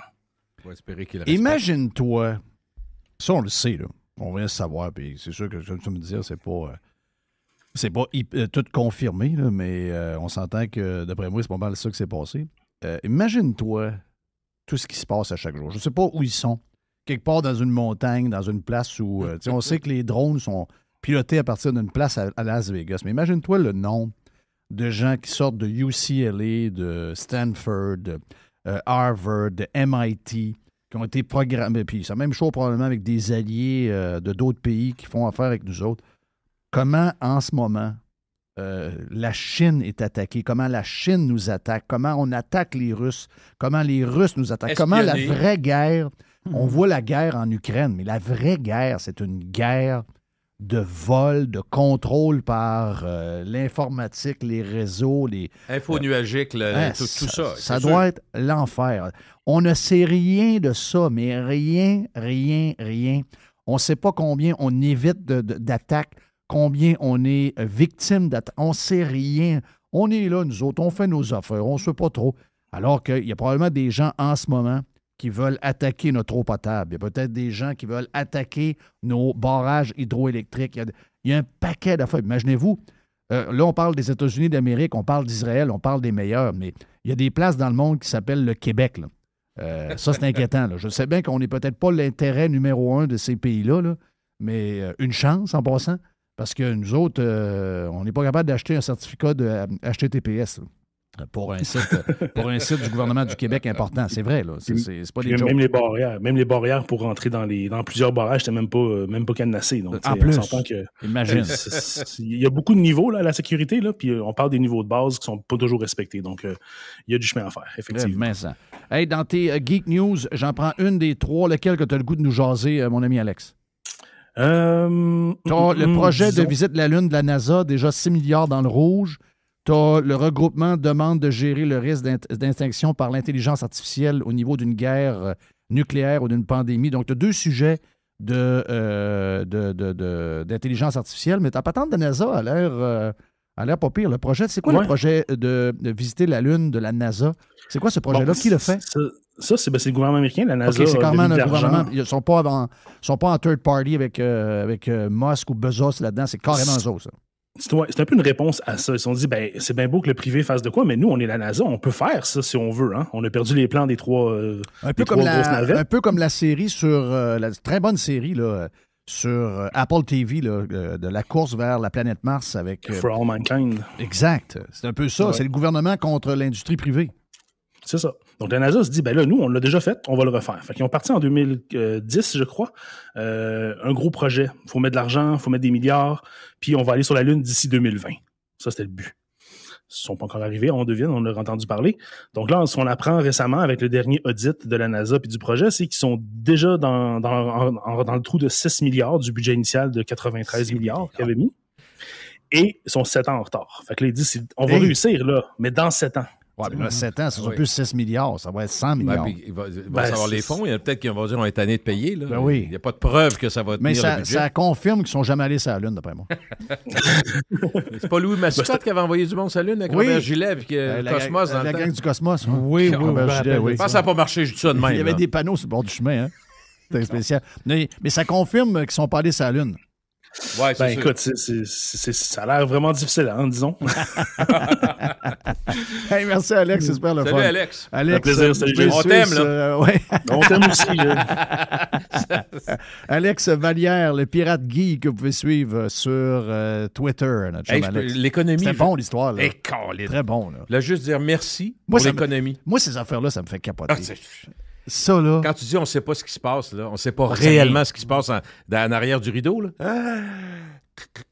Les drones, on parle des drones. Moi, je trouve. Bon, j'ai entendu parler des drones. Un jour, ça va livrer ton Pizza Hut, mais attends un peu. Là. Les drones servent à bien d'autres choses que ça présentement. Là. Ben oui. Puis, je vais te dire une affaire. C'est que moi, ce qui me fait capoter, c'est qu'on ne sait rien. On sait absolument... C'est peut-être mieux, Jeff, parce que je pense qu'on a déjà une anxiété démesurée pour des problèmes plutôt simples. Imagine-toi si on savait que potentiellement, on a passé proche de ci, on a passé proche de ça. Ouais. C'est juste la guerre Ukraine-Russie, là. Ce qu'ils nous montrent, ce qu'ils nous racontent, d'après moi, c'est pas ça pas tout. Il Il y a d'autres. Malheureusement, il y a des morts d'hommes. Là. Ça, c'est le côté Ça, dégueulasse. c'est Ça, c'est le côté dégueulasse. Mais je veux dire, Il y a beaucoup de propagande des deux tous bords. les enjeux. Ah oui. Ouais, c'est ça. Là, on a comme choisi un clan qui n'était pas le clan qu'on aimait il y a 5 ans. Là, on a choisi lui. Mais les vraies histoires derrière tout ça, on ne les sait pas. Là. Ils nous donnent juste ce qu'ils veulent nous donner. Puis une guerre de terrain, je m'excuse, puis c'est jamais très, très élégant. Là. Ça finit tout le temps par des mortalités, là, quand c'est des guerres de terrain. La crainte qu'on a... Moi, ma crainte, je connais pas ça, mais ma crainte, tout le temps, il y en a un qui va peser sur le piton parce qu'il trouve que ça va passer Oui, vite. c'est ça. Puis ça, tu sais que ça sera pas très long. Là. Mais non. Ils peuvent faire un parking avec l'Ukraine assez vite. Là. Puis ailleurs, ben, s'il y a des relances, il ne Non, faut pas penser à ça. Non, faut pas penser à ça. Enfin. Pirater, c'est légal. Radiopirate.com. Alex, notre pirate geek. Alex, comment tu vas? Ça va bien, vous autres? Yes, très bien. L'histoire de Robert F. Kennedy Jr. Donc, ouais, c'est ça. Faisons l'histoire du survol de toute la guerre avec le pot shape, le docteur Ottez, c'est ça? Ouais, monsieur, je mange du fast-food tous les jours, mais je devrais pas. Oui, c'est ce qu'il dit, c'est ce qu'il a dit à Joe Rogan. C'est très drôle. Ouais. Je trouve ça très drôle comme personnage, Robert F. Kennedy, parce que c'est un démocrate, mais c'est un démocrate qui, tout d'un coup, bizarrement, parce que les démocrates ont beaucoup changé au fil des années, qui est vraiment plus sensé, qui est plus posé, il écoute beaucoup. Tu sais, quand t'es dans l'entrevue, il va jamais comme se virer de bord puis attaquer l'autre ou se sentir offusqué. Il va juste, OK, parle-moi-en, explique-moi ce que tu veux dire et tout. Donc, c'est un peu spécial. Il est dur à entendre, par exemple, hein, sa voix. Ouais, ben ça j'ai fait une petite recherche sur savoir de sa vidéo. C'est en 96 que c'est arrivé. Okay. C'est un syndrome qui s'appelle le spasmodic dysphonia. Donc, c'est un problème nerveux, donc c'est un problème neurologique au niveau des cordes vocales. C'est comme si son système arrivait plus à contrôler ses cordes vocales en synchronisation. C'est ce que ma blonde a. OK. Ma blonde a ça là, dans une autre mesure. Elle, sa voix shake, surtout le matin. Donc, sa voix shake. Et en termes moins... ça arrive à toutes sortes de faire. Il y a les cordes vocales, mais ça peut arriver aussi à tes mains. Et la patente où ça arrive le plus, c'est la tête. Celui qui est l'exemple de ça, c'est le gars qu'on a vu hier se faire huer et qui en demandait encore plus. Gary. C'est Gary Bettman. Gary Bettman, il a quelque chose qui s'appelle le tremblement. Le tremblement. C'est-tu... Il y a un terme à côté. Mais c'est pas un Parkinson. Là. Non, c'est pas un Parkinson. Et ça, c'est tout relié. Là. L'histoire des cordes vocales, ceux qui shake des mains beaucoup, puis ceux qui patendent... Là, Bubblehead un peu. Pas de tremblement... pas de tremblement essentiel. Tremblement... Moi, tu vas me le trouver, Jerry. Je sais que tu vas le trouver. Ça. Yes. Mais c'est en tout cas, avoue que c'est dur à écouter là, pendant qu'il est en entrevue. Là. Oui, mais c'est un peu moins pire maintenant parce qu'il y a eu une opération cette année ou l'année passée à Kyoto. Ils ont mis une genre de barre de titane dans la gorge, puis ça a l'air que ça vient comme atténuer. Okay. J'ai regardé des vidéos de quelques années, puis effectivement, c'était plus saccadé. C'est comme s'il y avait comme un genre de noise gate après chaque syllabe. Là, c'était vraiment plus difficile. Là, lui, tu vois, son histoire qui est intéressante par rapport à tout son pèlerinage, si on veut, contre les vaccins COVID et compagnie, c'est que lui, il est persuadé que ça, il l'a obtenu suite à un vaccin contre la grippe. Donc, il s'est fait vacciner en 96 contre la grippe, puis quelques semaines plus tard, il s'est mis à avoir la voix qui s'affaiblissait. Puis graduellement, ça s'est désagrégé. Puis ça a l'air que quelques mois après, ils ont rajouté cet effet secondaire au vaccin dans la liste pharmaceutique. OK. Mais ça vient pas de là toute son histoire de anti-vaccin. Là. C'est que lui a fait carrière comme avocat environnementaliste. Donc sa job, c'était de poursuivre les grosses compagnies qui polluaient, qui déversaient des produits chimiques, du plomb, du mercure dans les rivières, dont je pense la Hudson qui a travaillé très fort. Quand il a commencé, la Hudson était morte. Il n'y avait plus un poisson à ces années-là. Puis après avoir poursuivi, avoir travaillé beaucoup avec les environnementalistes, ils ont réussi à la nettoyer. Puis maintenant, il y a des poissons puis il y a de la vie. Donc ça, c'est vraiment sa carrière première. Ce qui était drôle, c'est que... Ça, quand moi je dis que je suis green, moi, c'est ça. Ben oui, moi, c'est la base. C'est ça. Moi, c'est pas... t'as un trop gros troc, tu manges trop de viande, tu voyages trop. Moi, c'est ça.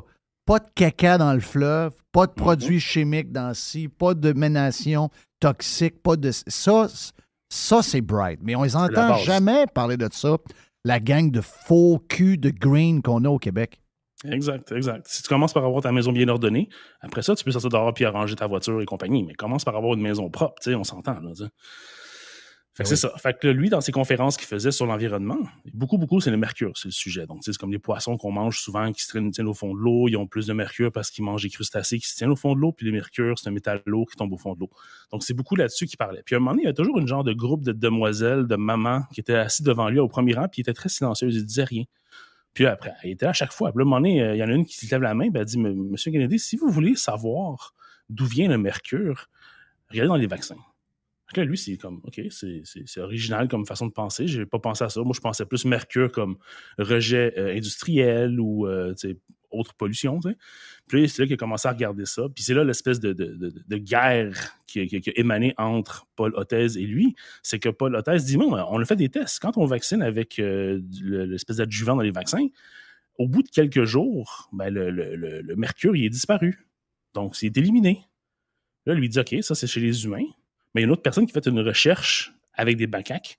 Eux, à la fin de plusieurs semaines, plusieurs mois, ils peuvent tuer les macaques. Puis ils peuvent les disséquer pour voir s'il est rendu ailleurs, le mercure. Puis comme de fait, il est tout monté au cerveau. Puis le mercure qu'ils mettent dans les vaccins, c'est un genre de mercure qui est neurotoxique. Fait que ça pourrait expliquer beaucoup de problèmes neurologiques suite à certaines vaccinations. Puis évidemment, c'est comme n'importe quoi. Là. Si je te donne un poison, la même dose ne va pas tuer Jerry, qui ne va pas tuer toi ou Dedu. Ça va être une dose différente par personne. Puis même 2 personnes de même poids, c'est pas tout le monde qui réagit pareil à un poison ou une toxine.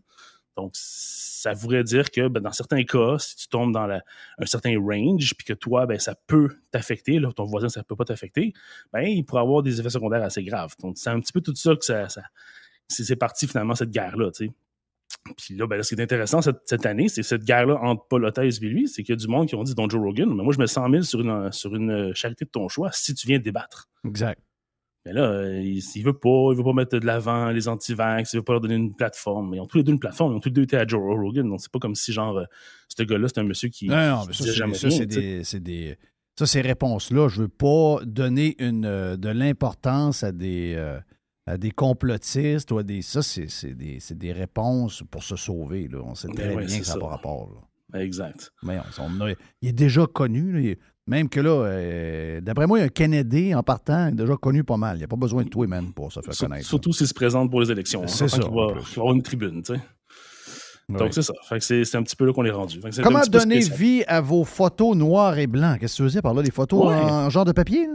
En numérique. Ouais, tu vas scanner tes photos, tu vas avoir des belles photos noir et blanc, mais c'est un peu comme suite à ce qu'on a fait dans les dernières semaines avec ces fameux outils, on peut avoir une belle photo noir et blanc qui redevenir en couleur. Puis j'ai fait le test avec des archives de Radio-Canada, j'ai pris 2-3 photos noir et blanc que j'ai passées dans cet outil-là qui s'appelle palette.fm, qui permet de redonner des couleurs à des photos noir et blanc. Puis ça a l'air être très, très, très, je dirais, très, très réel. Tu sais, les couleurs, c'est comme, mettons... Je prends jamais de photos en noir et blanc.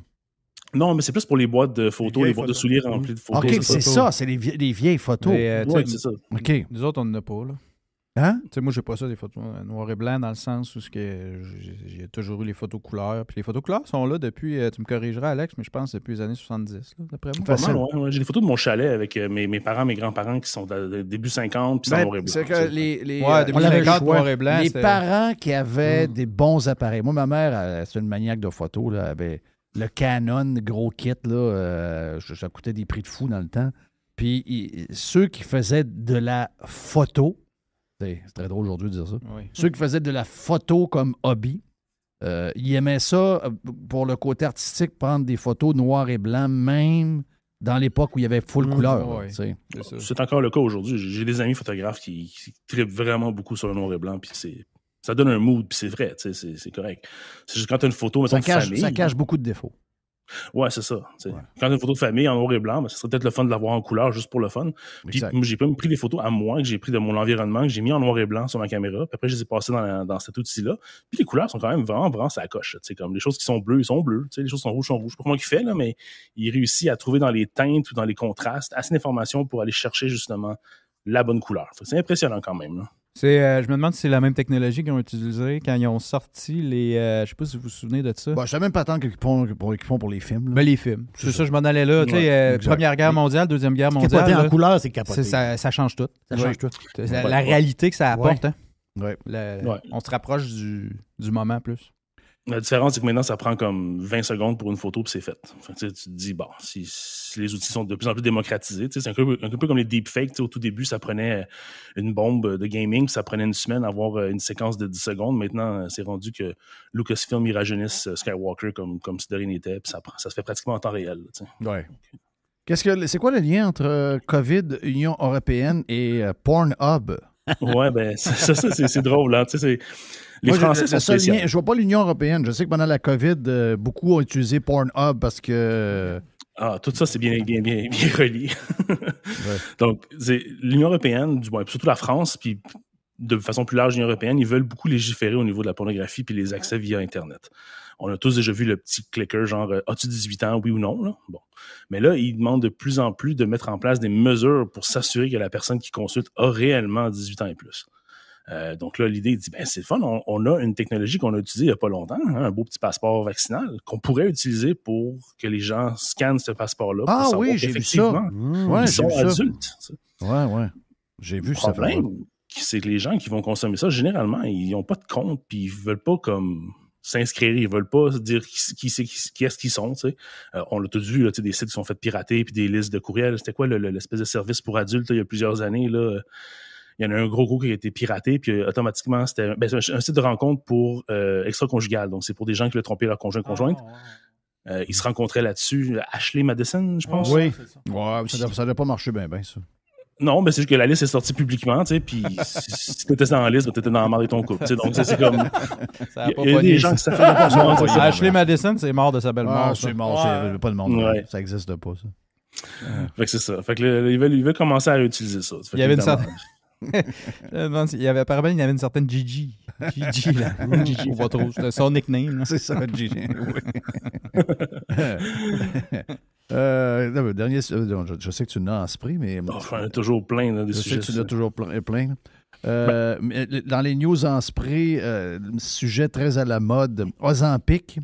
Oui, on en a parlé beaucoup à l'émission déjà dans le passé. Oui. Très populaire et tout. Là, il y a eu une alerte qui est sortie de l'Union européenne qui demande à la compagnie pharmaceutique qui fabrique l'Ozempic de faire plus de tests au niveau du cancer de la glande thyroïde. Donc, il y a eu un signal. Ça veut dire qu'ils ont vu peut-être une cause à effet, puis ils demandent à la compagnie de faire plus de recherches. Puis je pense que c'était hier ou avant-hier au Canada, même principe. Un autre alerte de signaux, un signal finalement. Ils ont l'air plus vite sur Ozempic que sur le vaccin de la COVID? Ah, ça c'est sûr. Lui, il marche tout le temps 100%, pas de problème. Là. Ouais. Non, mais en tout cas, il n'y a pas beaucoup j'ai pas, en tout cas, moi qui n'ai eu, là, mais j'ai pas senti qu'il avait été vite sur le gun de même pour dire. Parce qu'on en a des histoires, là. Il y a des patentes, il y en a plein. Là. Il y en a plein. Netflix qui retire son forfait de base au Canada, Alex. Attends, c'est ça. Hein? Wow, ça marche pas. Là. C'est mon forfait à moi, ça? Non, non, toi, tu as le forfait avec la pub. C'est ça. Donc, les 4 forfaits en ce moment au Canada. Il y a le de base avec pub pour 6 $. Ça, c'est moi, ça. Très populaire. Celui de base à 10 $. Mais c'est quand les pubs? C'est au début? Au début. Mais il t'en fout une un moment donné en plein milieu? Ou... Non. Moi, je ne l'ai pas vu au milieu encore. OK. Bon, c'est pas super. Ça se tolère. Bon, moi, moi, j'adore le prix. Ouais, ça, 6 $, c'est pas mal bon. Là. Puis le standard et premium, surtout, tu ne changes pas. Fait que celui qui va enlever, c'est le basic à 10 $. Parce qu'ils disent qu'à 6 $, plus la pub, ils font plus d'argent que le basic. Oui. Fait que ça, ils ne s'y attendaient pas. C'est pour ça qu'il y avait 4 forfaits, puis ils n'avaient pas enlevé le basic pour remplacer le basic avec pub. Puis là, ils ont réalisé que les deux ensemble, on fait plus que 10 $ par mois par client.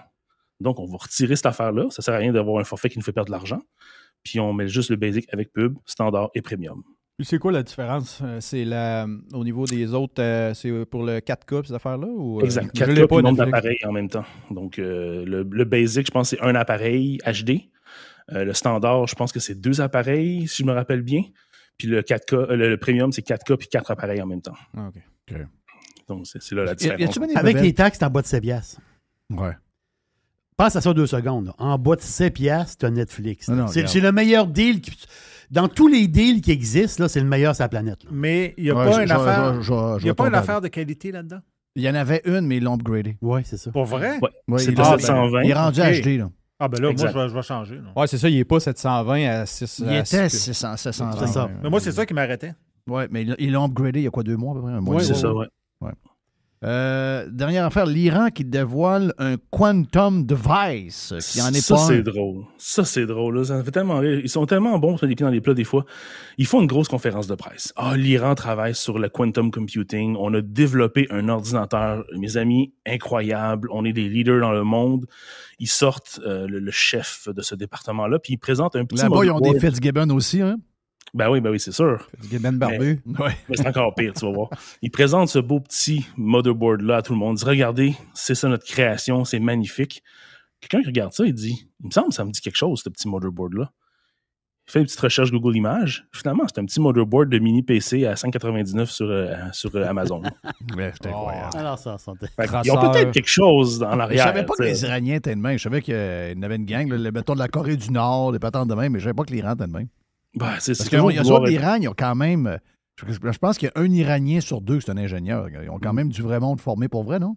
Ben oui, c'est sûr. À moins qu'ils n'ont pas voulu montrer de quoi il y avait de l'air pour pas vendre des secrets. C'est juste, il me semble que tu ne montres pas une affaire à 500$ sur Amazon. Là, je sais pas. J'ai voyagé avec un Iranien à un moment donné. Quand j'étais en Australie, il y a plus que 10 ans de ça, j'avais rencontré un Iranien à Melbourne. Puis j'avais passé dans ce temps-là, je restais dans... C'était un voyage d'hostel, d'auberge de jeunesse. Là, puis j'avais un Iranien avec moi. J'ai resté avec 3-4 jours. Il étudiait drôlement en ingénierie. Ben oui. Ils sont tous en C'est tous ingénierie. des ingénieurs. Les Iraniennes sont hot. Des belles femmes, ça. C'est Ben oui. le côté perse. Oui, c'est ça. Les Iraniennes sont très, très hot. Hey, Alex, merci. Yes. Bon été. Bon été. Bonne découverte de t'avoir trouvé pendant la saison. Bravo, Ouais. Mr. White. En course, il était en course pour être la recrue de l'année. Là. C'est ça, t'es dans la course pour être... Le trophée Calder de Radio Pirate. Exact, ouais. exact. Thank you, man. Bon été, puis on se repogne au début août, mon ami. Parfait. Salut, Alex. Merci. Bye. C'est Alex. Clary qui va donner le trophée. Alex, le pirate geek, était avec nous autres. Donc, effectivement, découverte de 2023. Je pense qu'on est dû pour... As-tu envie de pépier, toi, Jerry? Oui. Je vais y aller avec Tiger. Je vais aller promener Tiger. Non, il pleut, on ne peut pas y aller. Non, Tiger, par contre, il fait plus ça sur un baby pad. Netflix, ça va être fort cet été, en tout cas. Hein? Au Québec, là. Les abonnements augmentent. Il y a juste Les qui joue au golf à la pluie. Ben sinon, tu joues pas. Ouais, c'est ça. Sinon, si tu fais rien. Hey, on fait un pépi, on vient sur Radio Pirate Prime, OK?